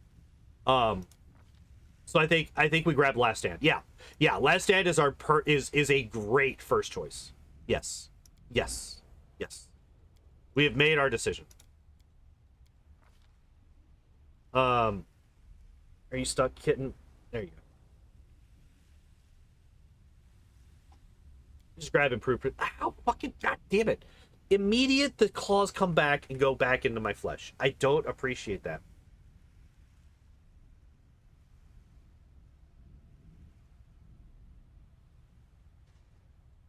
All right. Yeah, just immediate improved cleaving finish. That's just like the best. Mythic Hero, yes. Oh, this is really, oh, I like it a lot. I like this one a lot. It's so much power. It's a +5 versus a +2. It's a +5 versus a plus, no.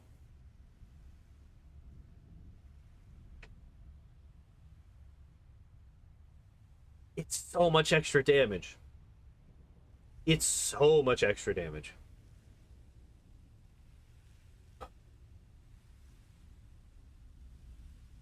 Is there any reason to do anything else? No, right?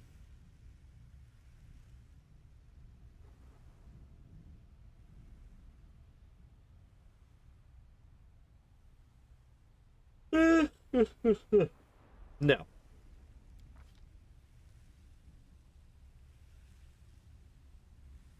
Should he not also be a strong archer? Yes, but he doesn't really do that much archery in the movies. Right? He does a little bit at the fight of Moria, right? He shoots through the doors.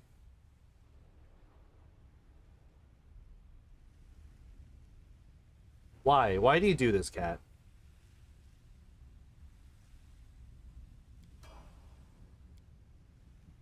This cat is just determined to just slash my fucking arms into ribbons.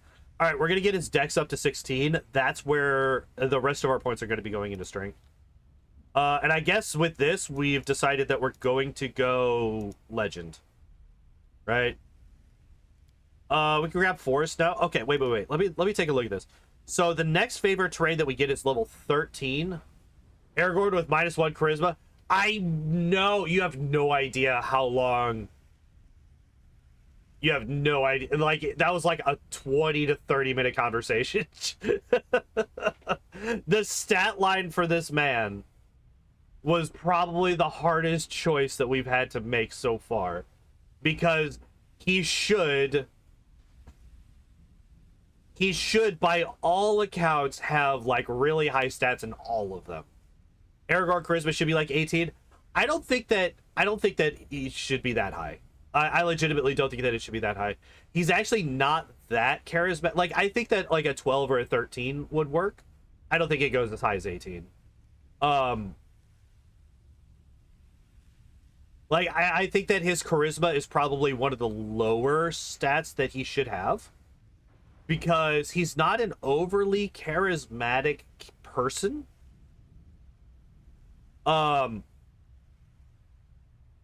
Like, he's kind of a he's pretty blunt a lot of the time.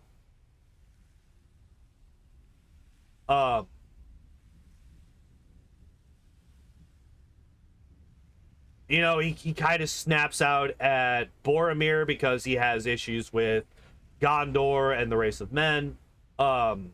He has that bit where he's kind of fucking up when he's talking to Theoden and the Two Towers on the parapet. Like, we talked about that a little bit ago. And when he was talking to Legolas as well, he just kind of forgets to speak in Elvish for a line when he says, "The Nile shall die" is one of them. You know, kind of slapping down the morale of the people around him by saying that. I would say that his charisma is one of the lowest aspects of his character, but it should still be over 10 if we had enough of a point buy. The problem is that I'm not cheating the number of points that we have access to. He is a 25 point buy just like everybody else. But yeah, I think we go forest here. Unless we go abyss here, right? Because this is level 8. Where are we going after this? So after this is going to be shortly after we get through.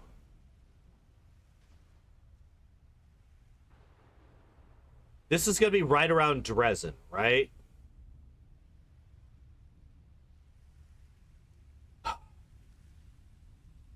Because Mythic rank 3 is in Dresden, and that's level 9. Orc, Troll, Undead. He doesn't really ever fight Undead. I mean, he like, grabs one by the throat, but he doesn't actually, like, fight Undead. Also, Ragatok, these are terrains, not enemies.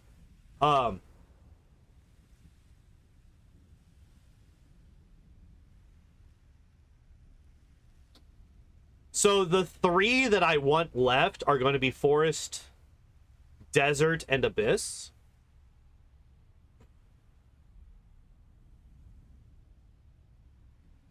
No, not this time. Not this time. We got 2 more levels before we get another favorite enemy. So I want Forest, Desert, and Abyss.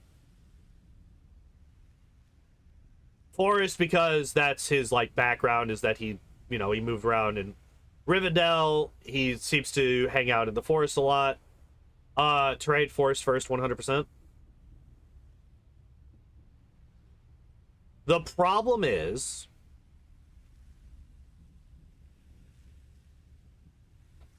I think we grab forest at 13.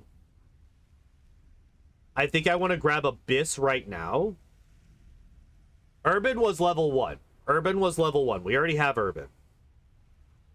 I think I want to grab Abyss right now, and then we're going to grab Forest at 13.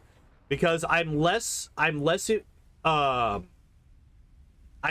focused on what order I take them in, and more focused on the fact that I just have them all by the time the build is finished.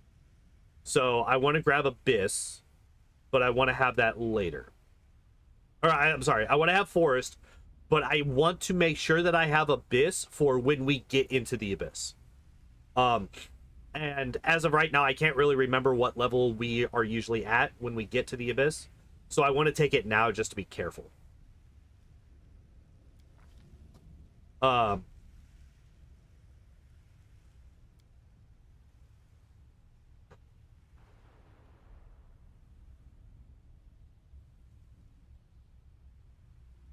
And yeah, we're gonna be boosting favorite terrain Abyss, because that's where all the end game is. Because I gotta balance flavor. Like, I'm trying to focus more heavily on flavor than anything else. Not especially good at it. Yeah, but like, if you, what caves does he go in outside of Moria? I'm trying to remember. At least what caves does he go in that he's, it's not like a straight path. All right, bud, I need you to get down. Get down, get down, get down, get down. Thank you. Do you want me to just like close this so you can jump over there? Is that what you want? The undead cave? Yeah, but that's like a straight line. There's not really a whole lot going on there. I think the obvious choice here is we just grab Great Sword, improve critical.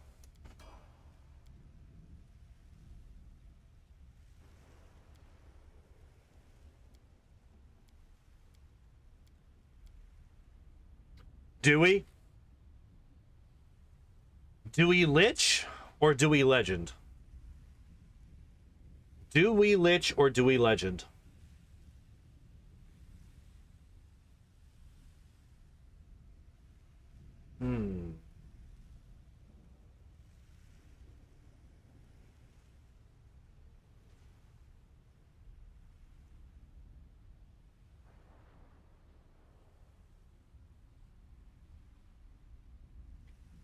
I'm thinking we go straight into Legend.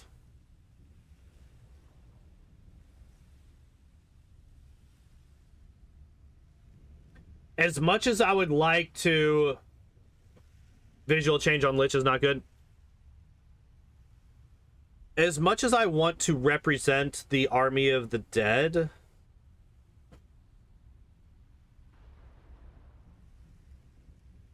It is like just... I mean, it's a one-off, but it's a really important one-off. Man, like, the hard thing is that I've done a melee Lich build before, and it's not great because you have arcane spell failure chance. Pop open a drink.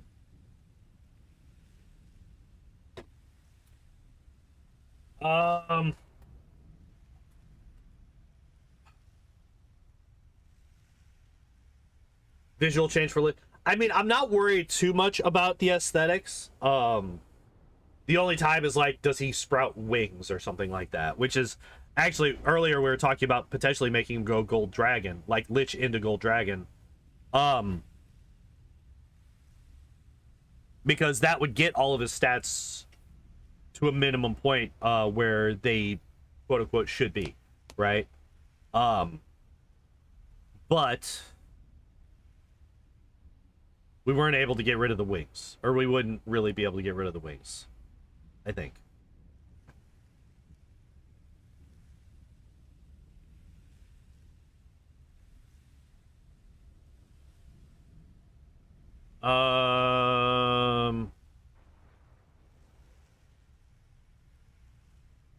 If we go Lich into Legend, how does that even work in this UI? That's another question. How does that even work in this UI? I think we're just gonna go Legend. I think we're just gonna go strictly Legend. So that gets his charisma up to 13 because we get that +4. So that's all really important for us. Yeah, I think we're just gonna do that. I think that's fine.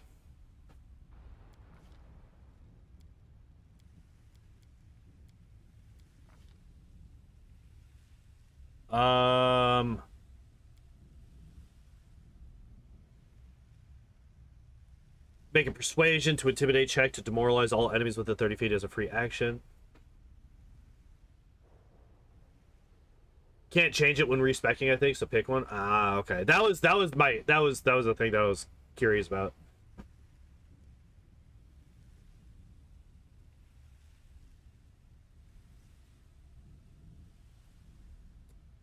Do we grab Dreadful Carnage?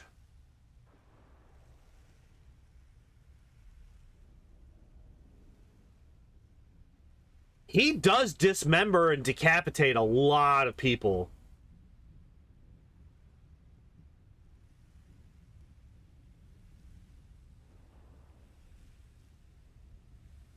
Maybe Dreadful Carnage, actually?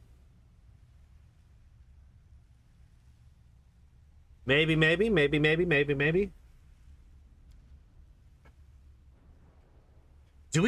do already have an Intimidator, though, right? Don't we? Who did we make our Intimidator? Gimli? Did we make Gimli our Intimidator?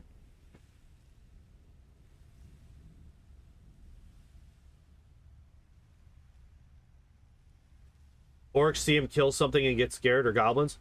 So the goblins don't get scared of anything that he does. They get scared of the Balrog.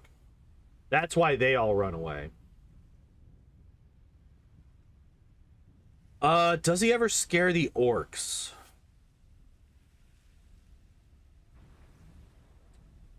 Trying to remember. I don't think so.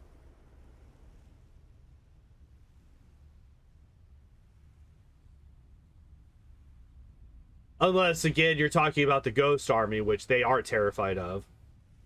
For good reason.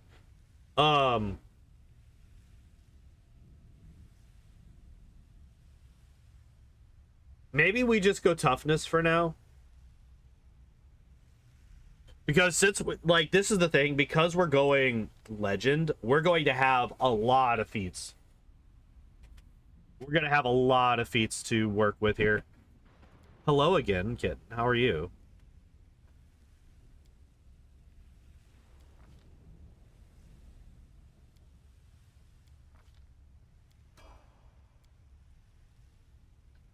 Terrifying Visage spell? Yeah, maybe.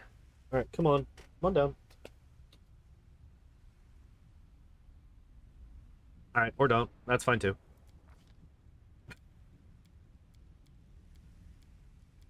Why? Did you all see me move my arm to the side so that this cat could fucking come down and hang out again? And him decide no, and then decide, nah, I'm gonna go down the fucking side of the chair that has your arm on the mouse. Maybe a good pick for the necro part. Shaman doesn't really fit him, though. Shaman does not fit him, though, at all. Really. I can. Oh, we don't have combat reflexes yet. Let's get that. We have a lot of agility. No, stay off the shoulder. And stay in the lap. I need you off the shoulder.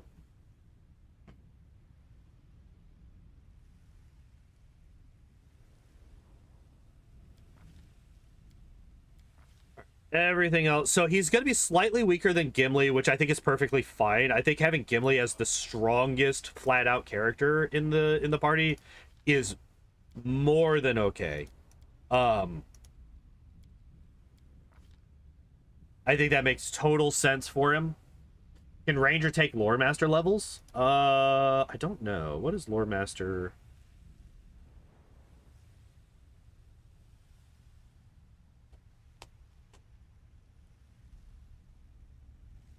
I mean, yeah, I could just take a meta magic and skill focus. It would be skill focus knowledge world. But what does this do for us? What?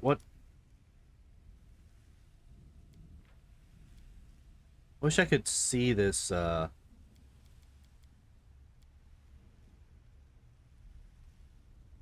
you need a new. Do you really? You need a neutral for shifter. I did not actually know that.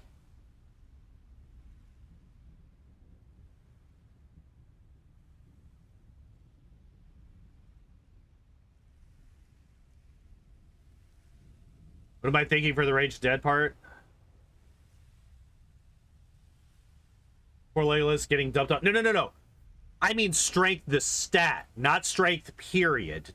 Yeah, Legolas isn't that strong physically relative to Gimli, but his dexterity is out the ass. Gandalf is more powerful than the rest of them, but he's not physically stronger than Gimli. At least not as he is portrayed in the movies. I'm not talking about like the Maiar version of him, where he's, you know, a fucking angel being creature. Talking specifically about, yeah, physical, I'm a fucking throw you across this room strength. What does this actually do?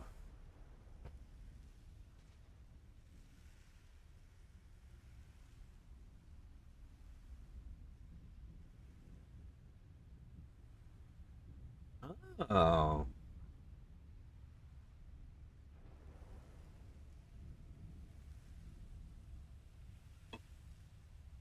Actually, Lore Master could work.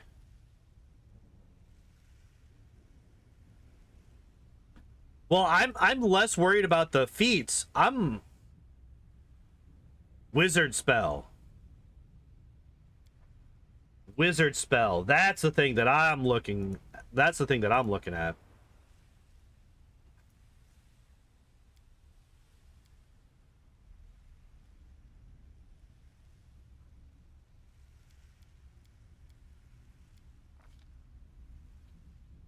Need the caster level to use that? We do. We got enough for level 3 spells. Okay, so let's grab skill focus, lore, or knowledge world, and then now we get forest,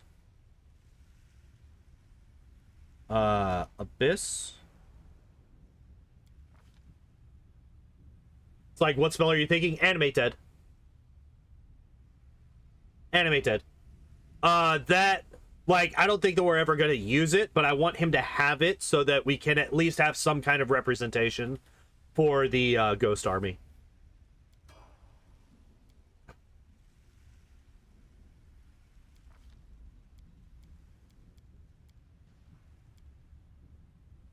Oh, shit. Oh, fuck. I could have grabbed this here. Oops. All right, we could grab critical focus. That's fine.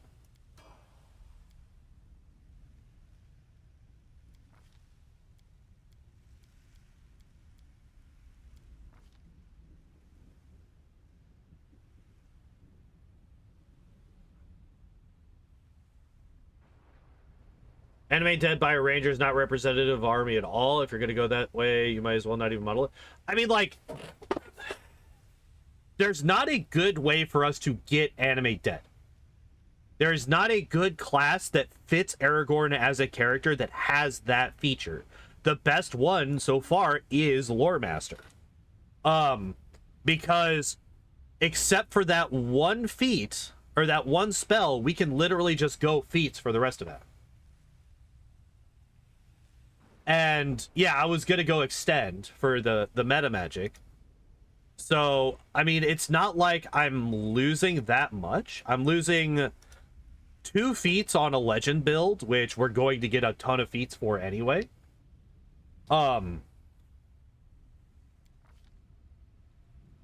Slaughter. We're gonna keep boosting up monsters, humanoids, and there's that. And then, yeah, we could start taking. Do I actually care about doing this right now? Do I do this right now?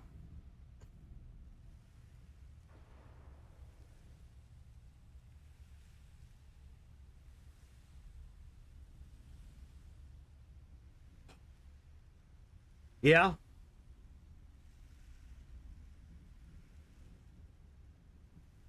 Maybe.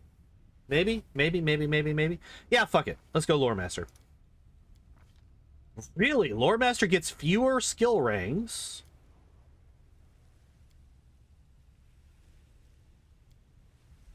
Lore Master gets fewer skill ranks than a Ranger does. That's really weird. He gains new spells per day as if he had also gained a level in a spellcasting class he belonged to before adding the prestige. Does not, however, gain other benefits the character of that class would have gained, except for additional spells per day, spells known, and increased effective level of spellcasting. Character had more than one spell.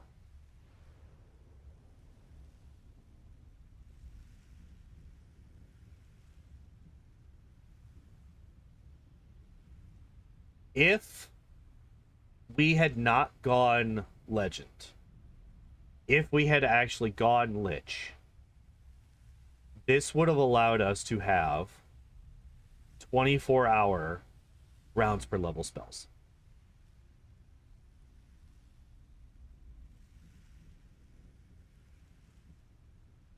This would have allowed us to do that.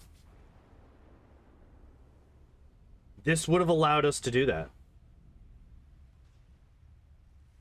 Oh man, that's kind of broken actually. Jesus. Because that's not that much of a like this does not have that much of a prereq. Like it's literally just one meta magic, one skill focus into Knowledge World or Arcana. No class that works well for Aragorn. Fighter seems closest for the most part. Even Ranger has spell slots. Well, yeah. We went Ranger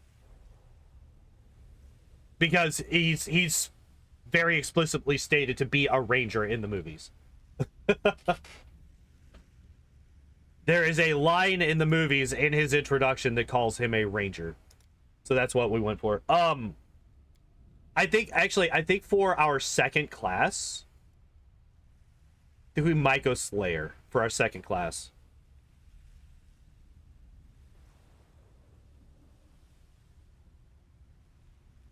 Maybe? Maybe not. Maybe not. Wait, is there another... Hello, cat.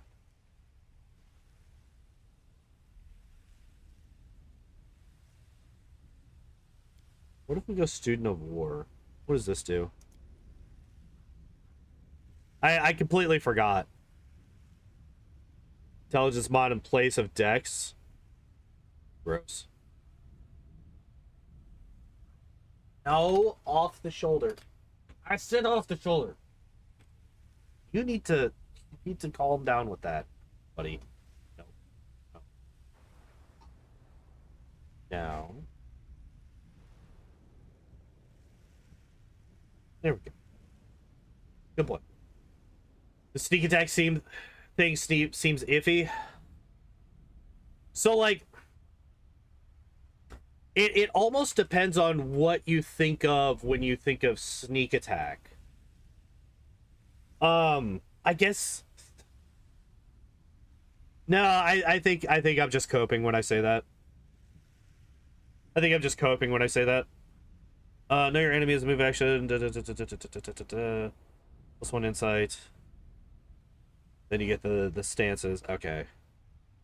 Yeah, I don't know. I don't think that Student of War makes sense for him.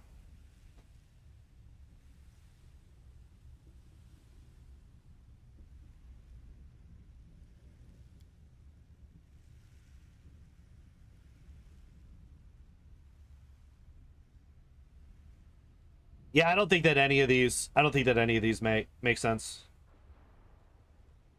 Maybe Duelist?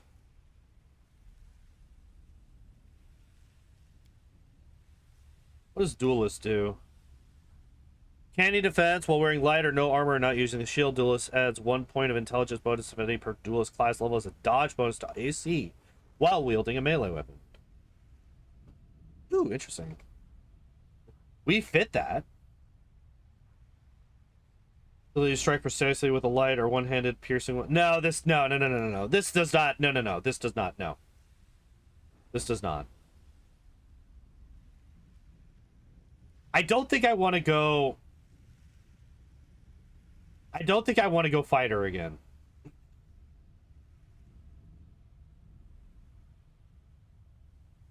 I don't think I want to go fighter again.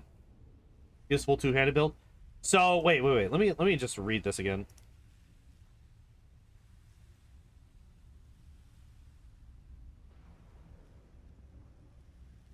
Useful two-handed build. Yeah, he is. Maybe. Okay. Wait.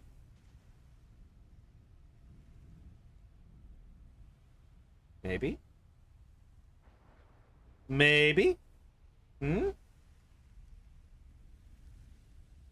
Maybe.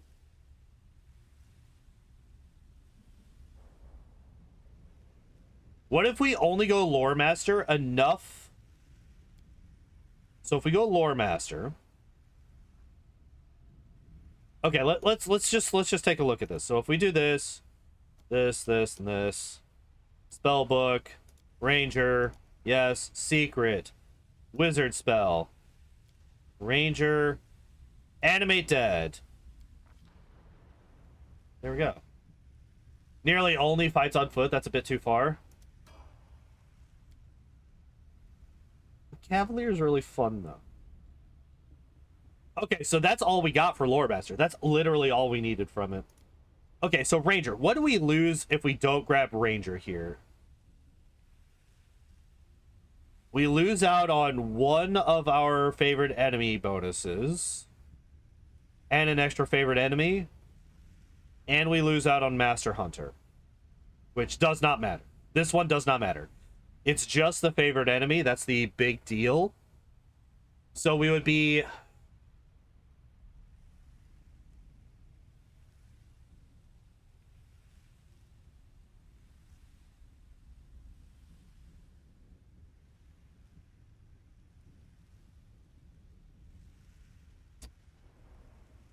We would be at a -2. Basically, what I'm deciding, I'm figuring if getting the capstone for Ranger, which is just the last favorite enemy bonus, is worth it over what other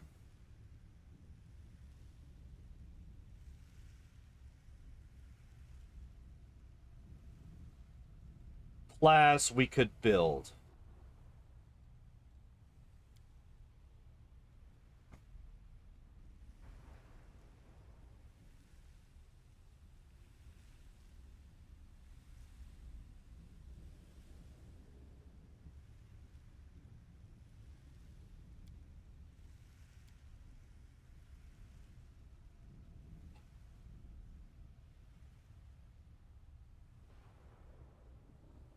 Wizard AD is a level 4. Cleric spell, so it's a level 3. Wait, did I not check Cleric? I did check Cleric, right?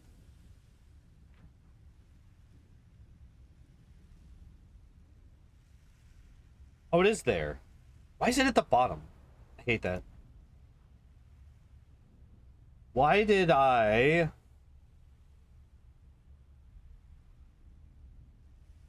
Did we not check cleric? No, we did not check cleric because I wasn't going to go cleric anyway. That's why. That's why we didn't check cleric before. Okay. All right, so ranger, we're going to go up to 19 at the very least on ranger. Like, that's just guaranteed at this point.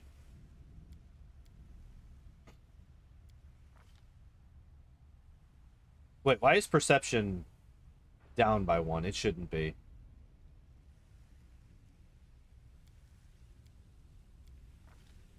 Perception should 100% be maxed out at all times.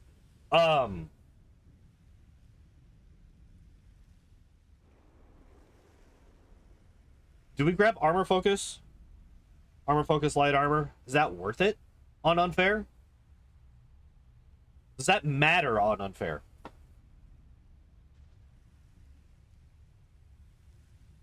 Maybe Scald, he inspires allies well and he gets really into the fighting? Maybe. Or Barb? Can't go Barb because we're lawful good.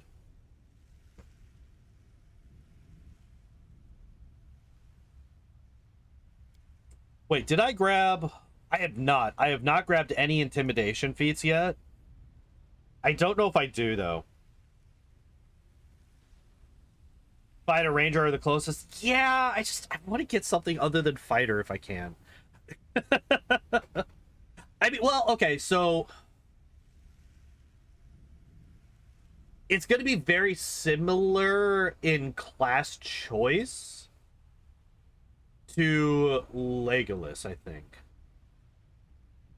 That armor focus matters. Yeah. Well, I'm not even talking about that. I'm thinking specifically about just being on unfair.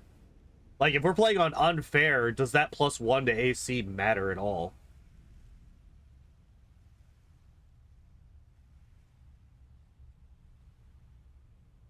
Oh. Oh. That one level in Lore Master gets us Warrior Priest. I did not know that. Interesting. Interesting. I like me some initiative check boosts. I like me some initiative boosts. Not going to grab this yet because if I want initiative boost, I'm just going to grab improved initiative, which is something that's on my mind. It is something that's on my mind. Always and forever because it's really good. Do we get tiring into exhausting critical? Is that what we do? Do we get tiring, exhausting, and sickening and get critical mastery? Is that what we do? Do we just absolutely fuck these guys' day up? His weapon's a 19 to 20. We have improved critical, which means it's going to be an 18 to 20. And we're going to have access to a trickster in the party. So we're going to have access to improved critical. So we're going to have like a 16 to 20 crit range or something like that.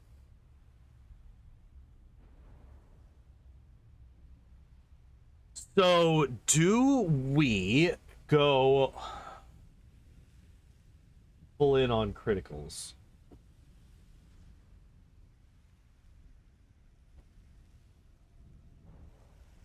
They don't... It doesn't make sense RP-wise. But we are going to eventually run out of RP-based feats. Speaking of... Mobility and stealth checks... Persuasive is persuasion and perception. We could grab persuasive.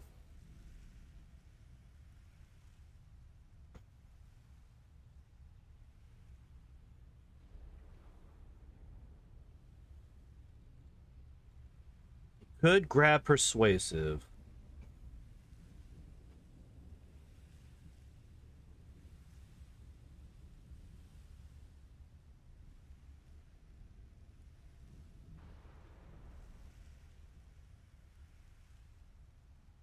I'm actually kind of okay with persuasive. There are mythic armor focus that could be useful on unfair. As a legend, you kind of lose access. Yeah, that's the issue.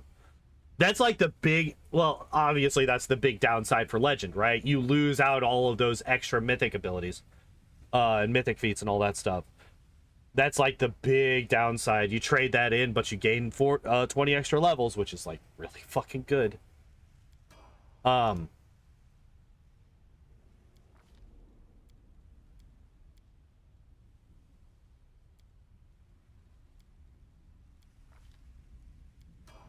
Did the cheated trickster give access to the feats for the rest of the party? Yes. Even if for whatever reason the game won't let it, I will add them in because that's like one of the benefits of having a trickster. Those did not work the time you checked that. I can't remember. Because like we were having some issues with that regardless. But yeah, they will have access to those feats. That is a thing that will happen. At what level they get them, I'm not entirely sure, which is why I haven't grabbed them yet. But yeah, they will have access to those.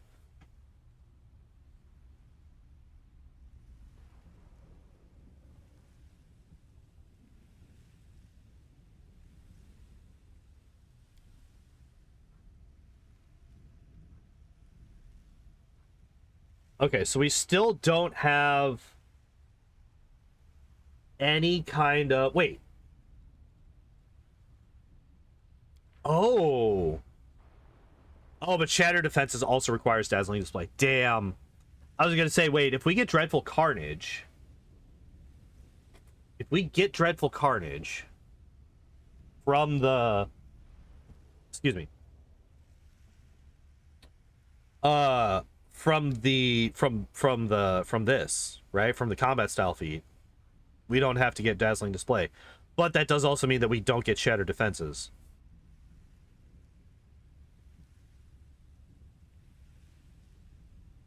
Hmm.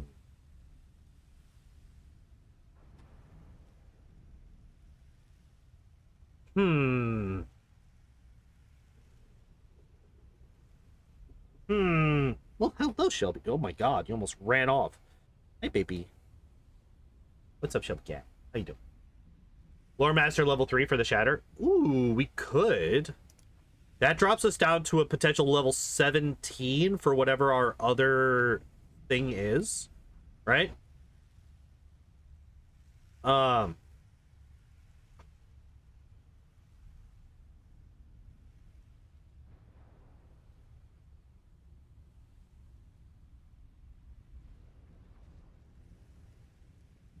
Do we just grab improved initiative? Do we just grab improved initiative?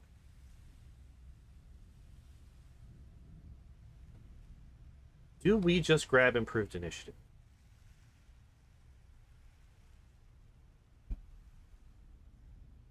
Bye, baby.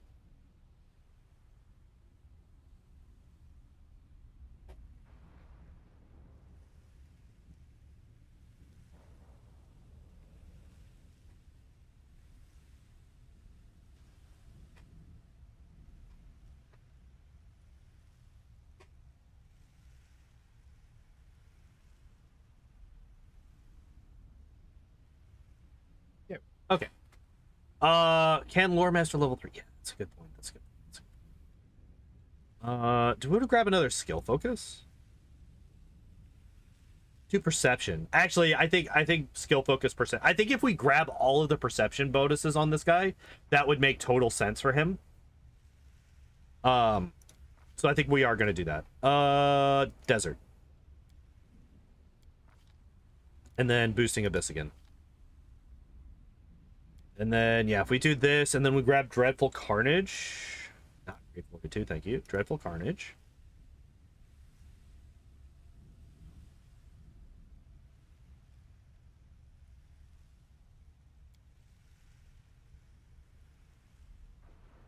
I'm going to have to look at... I mean, he is going to be better at it than Gimli is. Or is he? Is he? Is he actually going to be better at it than Gimli is? No, right? Do we not take it? Do we not make him an intimidator? I'm actually kind of okay with that.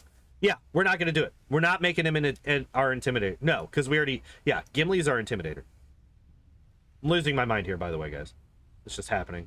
I'm just losing my mind. Oh, interesting. I did not see this.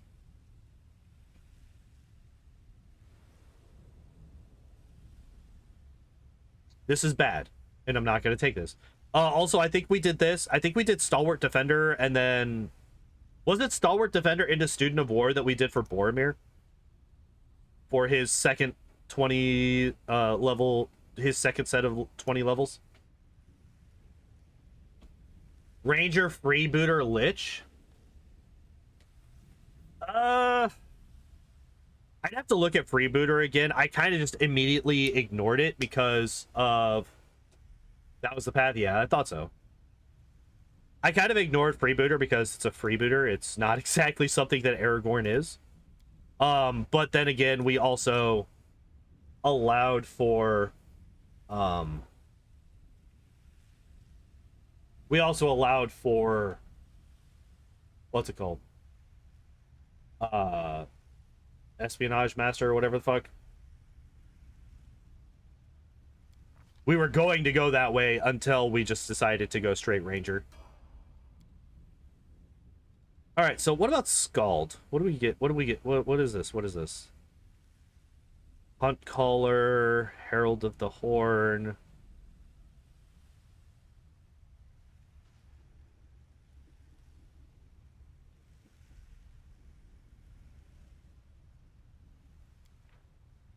Alright, so if we take a look at this.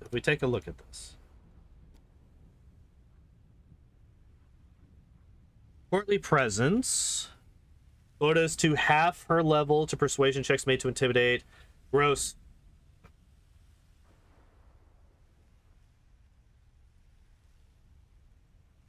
Half class level on knowledge world skill checks.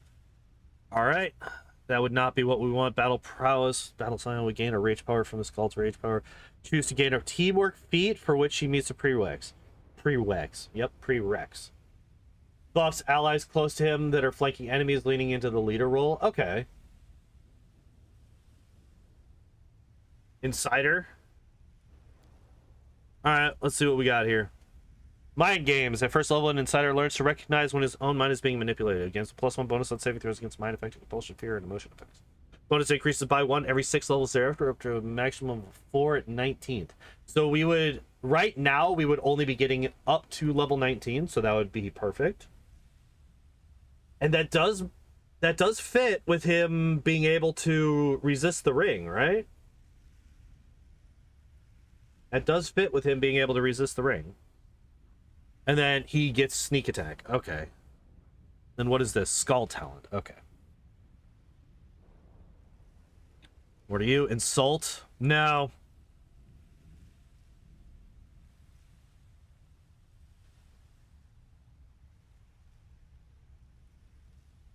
Is not something that he would be doing. And then Serpent's Tongue. Yeah.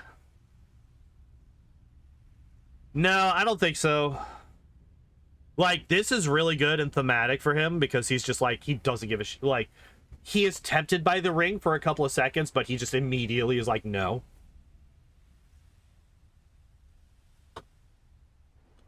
But like, a lot of this just does not fit him whatsoever.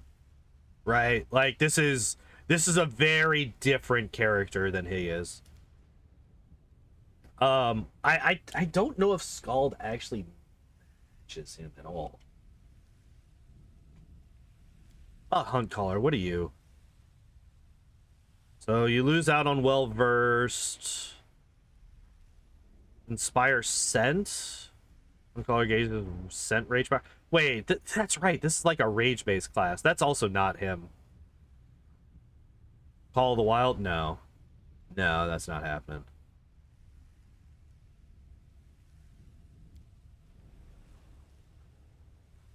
Arcane Bond.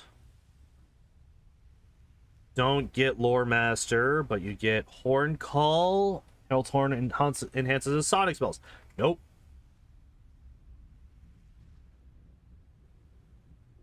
Very few buffing things that do fit, yeah. Well, we do have a bard in the party. Pippin is a full bard, so we do have that.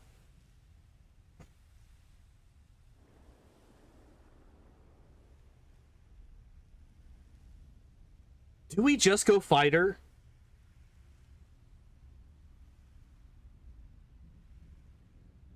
Do we just go fighter?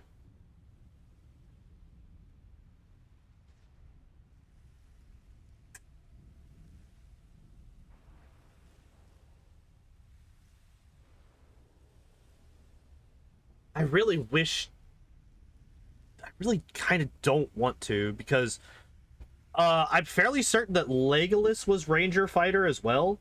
Let me actually look that up real quick. I'm gonna go over here, content, live. Actually playlists. Be easier to find it in the playlist.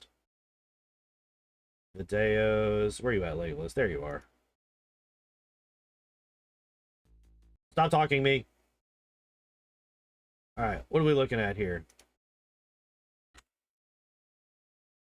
Fighter.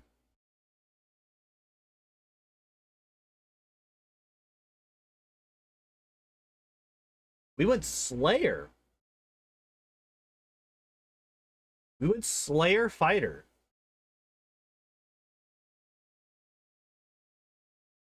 Complain about Spawn Slayer not being your pick. Ah, yeah. Normal Fighter seems fine.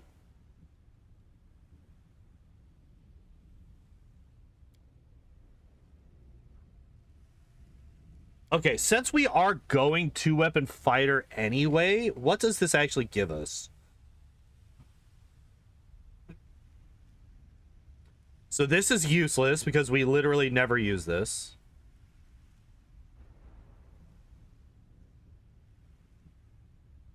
Makes a single attack with the attack action or a charge with a two-handed weapon. He adds double his strength bonus on damage rolls. Back swing, makes a full attack with a two-handed weapon. He adds double his strength bonus on damage rolls for all attacks after the first. Okay. Okay, so this is okay. And then standard action two-handed fighter can make a single melee attack with two-handed weapon. If the attack hits, he may make a bull rush or trip combat maneuver against the target of his attack as a free action. This does not provoke an attack of opportunity. Greater power attack. When using power attack with a two-handed melee weapon, the bonus damage for power attack is doubled instead of increased by half. 19 levels, standard action two-handed fighter may make a single melee attack with a two-handed weapon of -5. If the attack hits, it's treated as a critical threat. Special weapon abilities that activate on a critical hit do not activate. And then this is Weapon Master. Whenever the two-handed fighter attacks with a bonus weapon for his +1 on damage. Okay. I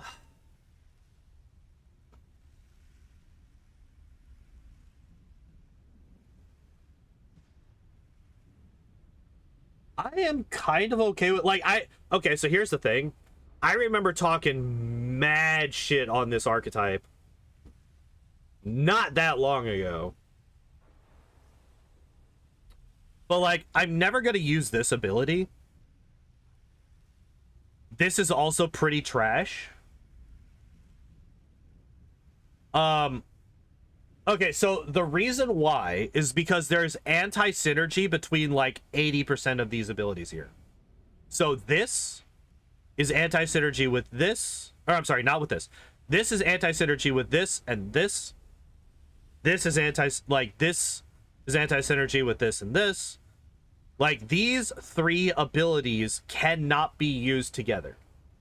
They are options that you could swap between based on the situation, but they are not good. Because they cannot be combined into some kind of combo. This I'm fine with. But this is also useless. So you're trading bravery, which is a will save, which is really important for fighters because fighters don't have great will saves, for something that's completely useless. Strong grip is trash. We talked about this a little bit on that stream. I can't remember. It was probably the Legolas stream, or it might have been the Gimli stream. It might have been the Gimli stream actually. It might have been last week even. So, like, trading out bravery for this, where you basically don't ever... How often do you ever see Sunder or Disarm effects? Why? Well, like, here's the thing. Here's the thing. Here's the thing. This and this is kind of crazy, right?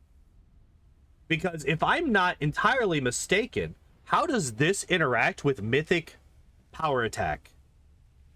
Are we suddenly getting a plus 10 for every stack of power attack? Is this a plus 10 damage?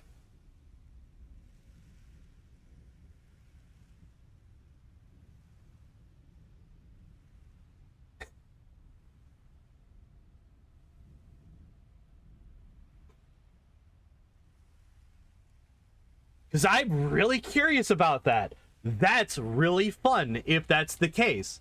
Because you could just get some insanely high damage rolls. And then this is just fine. Like, this is just...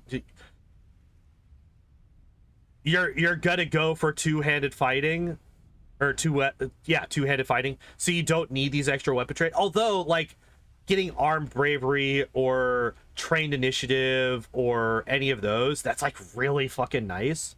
So actually that does kind of hurt losing out on those. Yeah, this is like hyper focused. Half of these abilities are trash and can just be thrown away. But the things that we do get are like the things that work really well.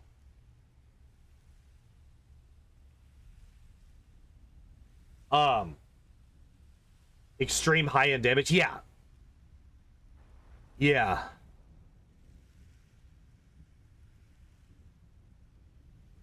Man, losing bravery sucks.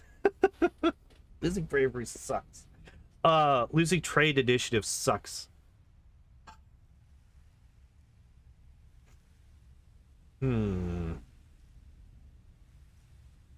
Fuck it, we're gonna do it. We're gonna do it. We're doing it. We're doing it. We're doing it. We're doing it. We're doing it. We're doing it. We're doing it. This is what we are doing. This normal fighter fits better, I think. You get to pick up some bow stuff.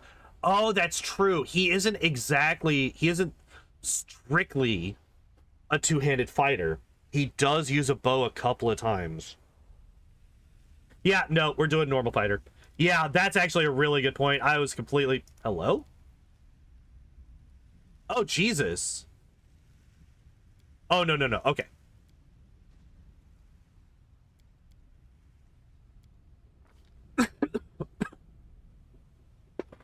Yeah, normal fighter does fit better. Normal fighter does fit better. That's entirely true.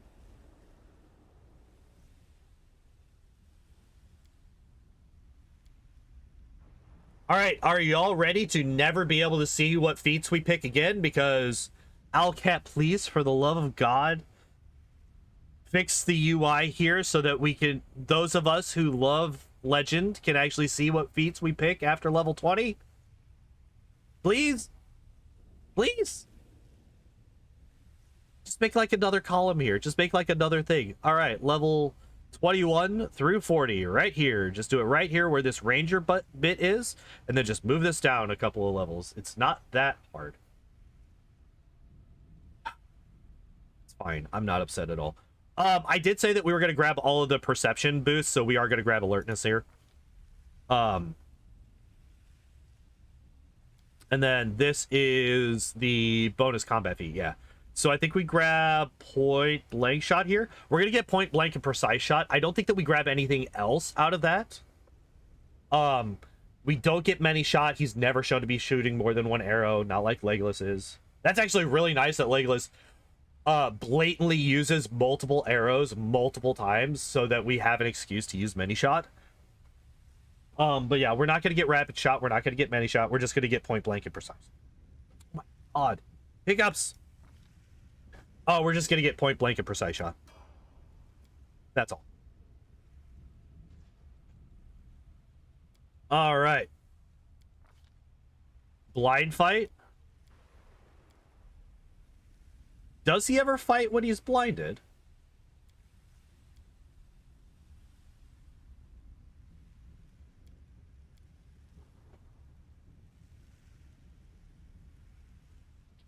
Hey, Star Riot. How you doing? Fought off 9 Nazguls at night. He was also carrying a torch, though. And then he set multiple of them on fire, so there was actually quite a bit of light there. Good, good. Glad to hear it. Like, there was actually a good chunk of light up on Weathertop there. Bonus combat feat. All right, we're gonna... That's precise shot. All right, so those are our 2 ranged feats. Those are our 2 ranged feats that we grab.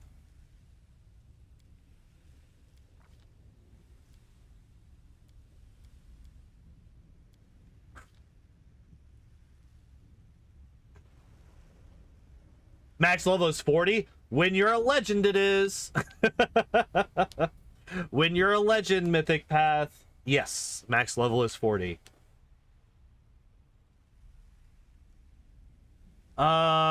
We decided we were not going to go for... what's it called? Intimidation a bit. We could just grab Focus Strike, actually.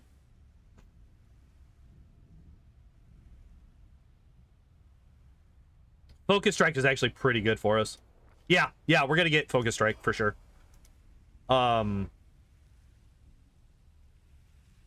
Yeah. I should have grabbed that a while ago, actually, I think. What?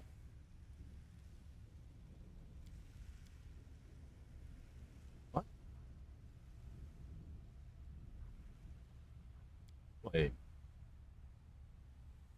I'm only getting 3. I feel like I'm missing out on something. Okay, so what do we grab now? Oh, weapons. Oh, easy. Hooray! A new thing showed up and gave me an easy answer to my question. Alright. This. Advanced weapon training?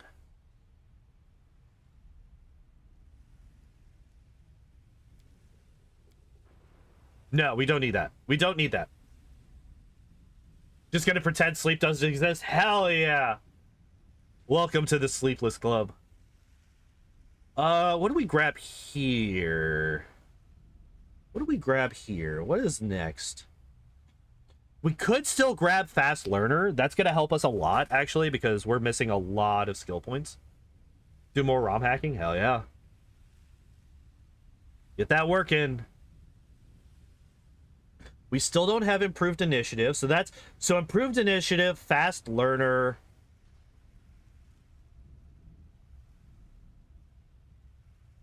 We have skill focus perception. We do. Okay, so we don't need that. Iron Will. That's actually not a bad idea. Actually not a bad idea.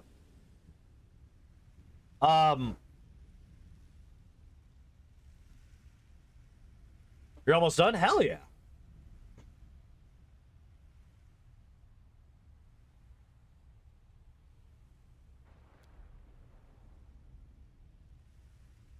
I think I'm gonna grab Fast Learner.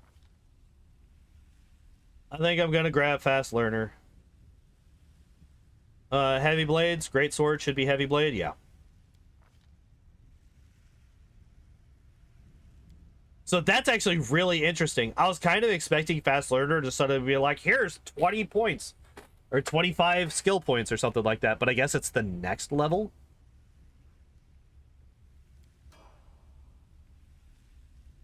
Is when this will be a thing. Let's find out. Yep, 31. There we go. We did it. All right, so here's a quick tip for all of you friends out there. Don't wait until the final level to get Fast Learning.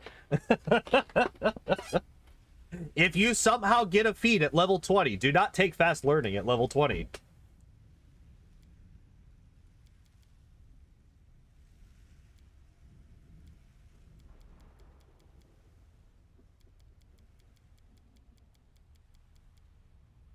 Oh, wow. We were able to get them all maxed. I was actually not expecting that.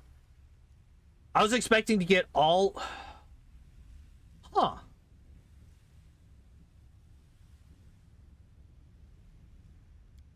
Interesting. Why was I able to get them all to max?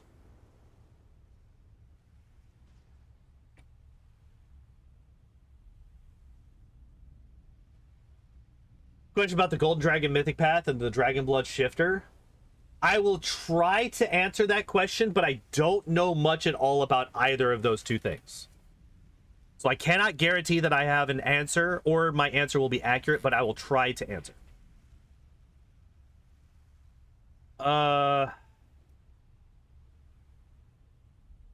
Know something about that? Okay, cool. Yeah, and if I don't, somebody in chat might. I'm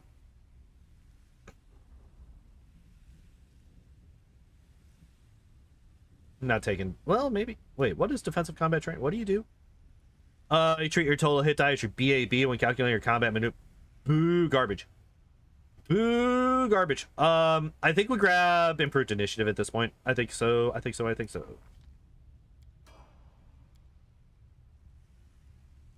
Could you get stealth things too? Yeah, I do kind of plan to do that.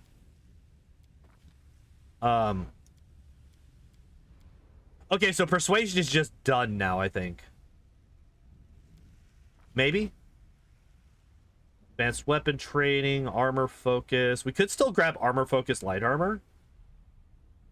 I could grab Die Hard and just suicide my character because that's a terrible fucking feat. Oh yeah, we were talking about Iron Will. That's actually a good idea. Iron Will is actually really good here.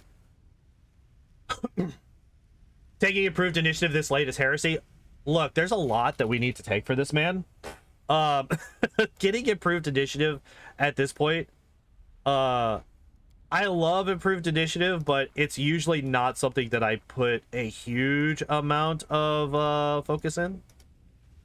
Okay, this is kind of what I was expecting to do. I'm very surprised that we were able to get persuasion up to 26. That's like really weird.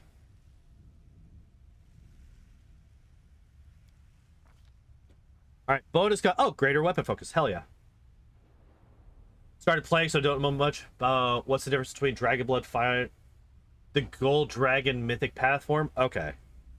That I don't know.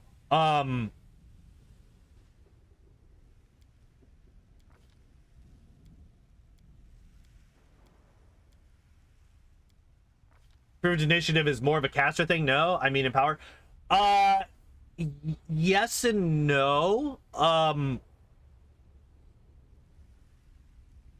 Actually, I would say that it's just as good on either of them. Like, spellcasters are going to be able to get, like, AoE down or something like that, and might be able to clear out a bunch of the lower level characters, or if they have, like, Hellfire Ray or something like that, like a really good single target damaging spell or CC, they might be able to get it off, but they could also just, you know, flub it entirely and not get anything done.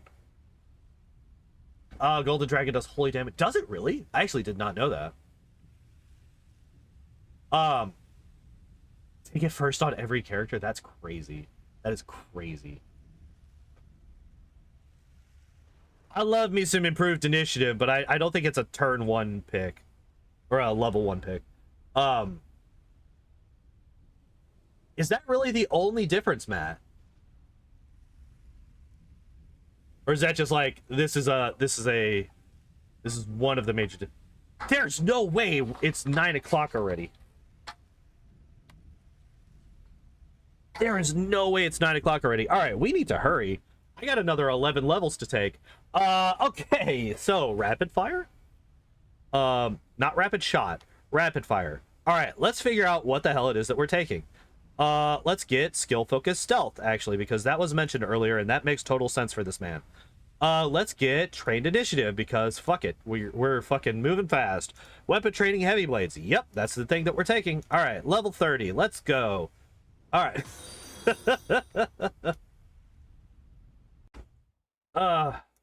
All right, Starad, thank you very much for the follow. I appreciate that. This, and this. All right, let's get going. Lunge could make sense. Yes, I do plan to grab lunge at some point. Armor focus. Let's get this because fuck it, why not? Wait, let's not start doing that. Let's not start doing just fuck it. kind of thing. I don't want to do that. Yeah, I actually do like lunge a lot here. Yeah, that's fine. All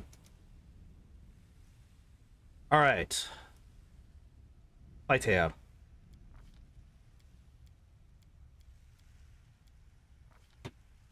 Missed.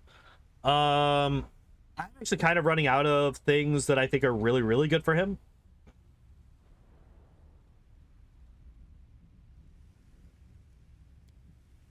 Oh yeah, we could grab stealthy. That's fine. That is perfectly fine.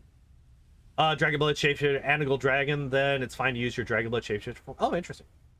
Should go Gold Dragon Path. Also, if I'm already able to become one from... Oh, okay, gotcha. Improved Iron Will. That is also a choice. Yo, Earth 200. Thank you also for the follow. Thank you, guys. I appreciate it a whole lot. I'm glad you all are enjoying the stream enough to toss me those follows. Do we start taking critical feats? All right, I am going to take armor focus. We're going to take light armor focus.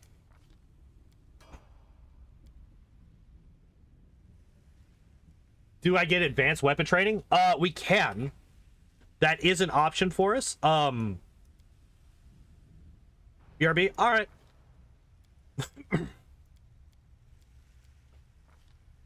All right. Yeah, we have advanced weapon training. We have that as an option. So that's kind of the default right now. What are we at? 33.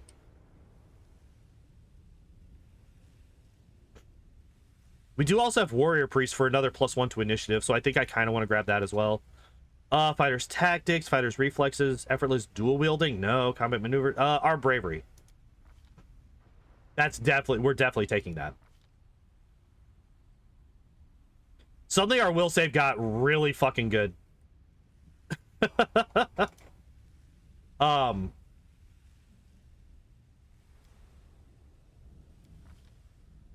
right, this. Oh, nope, not that one. This one and this one.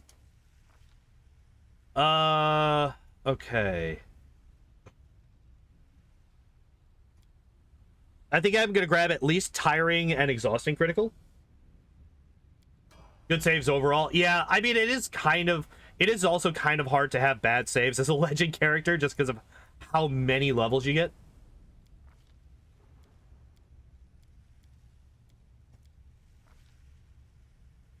All right, where's exhausting critical? Funnily enough, it's where the E's are. All right, so there's that, and fight air. More strength. More strength.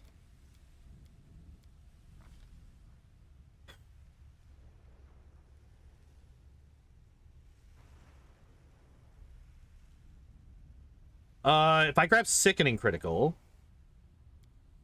and then I grab critical mastery, it's like actually really good for us, I think. I think.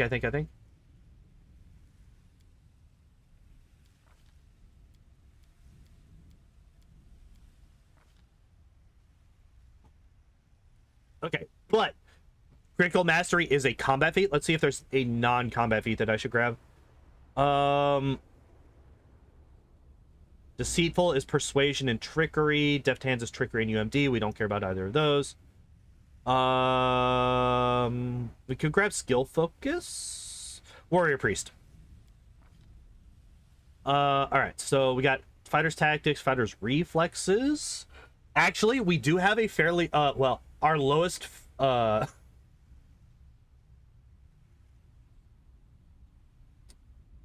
is this our final?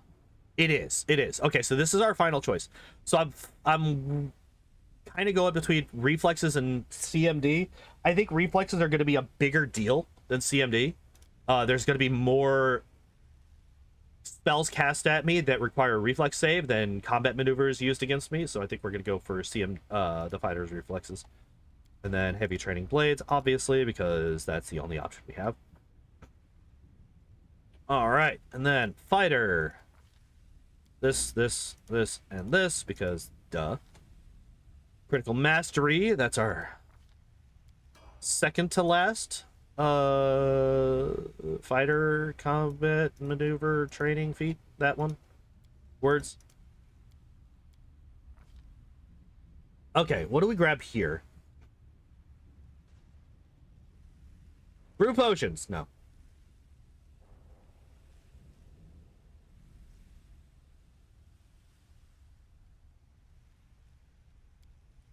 Deceitful would give us a +4 on persuasion.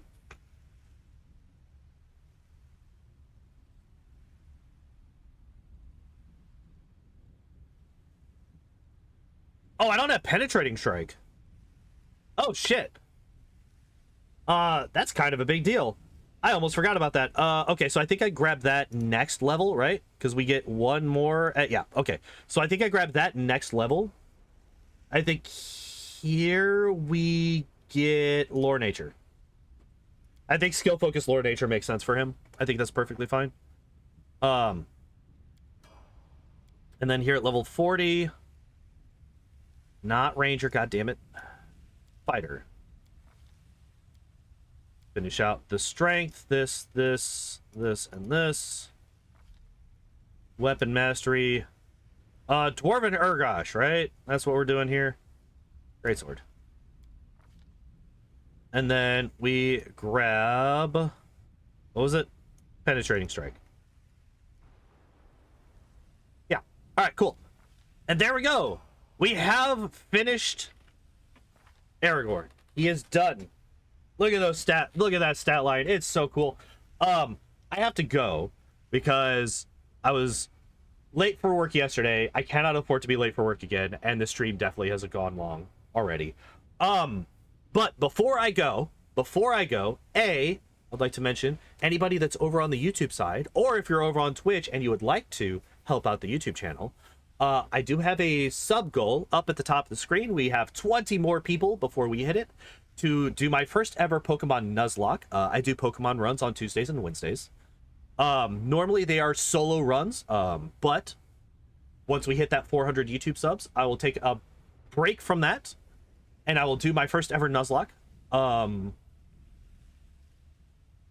Yeah, so if you haven't, and you need to, hit that sub button. It is free, by the way, over on the YouTube. Not so much on Twitch, but the follow button on Twitch is free, and we've had a few people hit it already today, and I appreciate all of you for doing so. But yeah, plans for next week before I go. Tuesday, we're gonna be doing we're gonna be finishing up the Zubat run in Pokemon Red. We had just finished Celadon, so we have some fun coming up. So that's the plan for Tuesday. Wednesday, we are going to be doing Executor. We got through something, and then my internet died on Wednesday, so we weren't able to finish that run. So we're going to be finishing Executor on Wednesday, Zubat on Tuesday. Friday, we're going to be doing another Unfair Kingmaker speed run, trying to get down below 2 hours and 15 minutes this time, because we just broke the record yesterday. We got a 2.5 hour Kingmaker Unfair speed run done. And then next Saturday, we're going to be building Mary, the final of the original 9, besides Frodo. But yeah, that's the plan for the next week. Thank you, everybody, for hanging out and watching. I appreciate y'all, as always. And as always, I hope you all enjoyed the stream. I hope you all have a good evening, and I hope to see you next time. Bye-bye!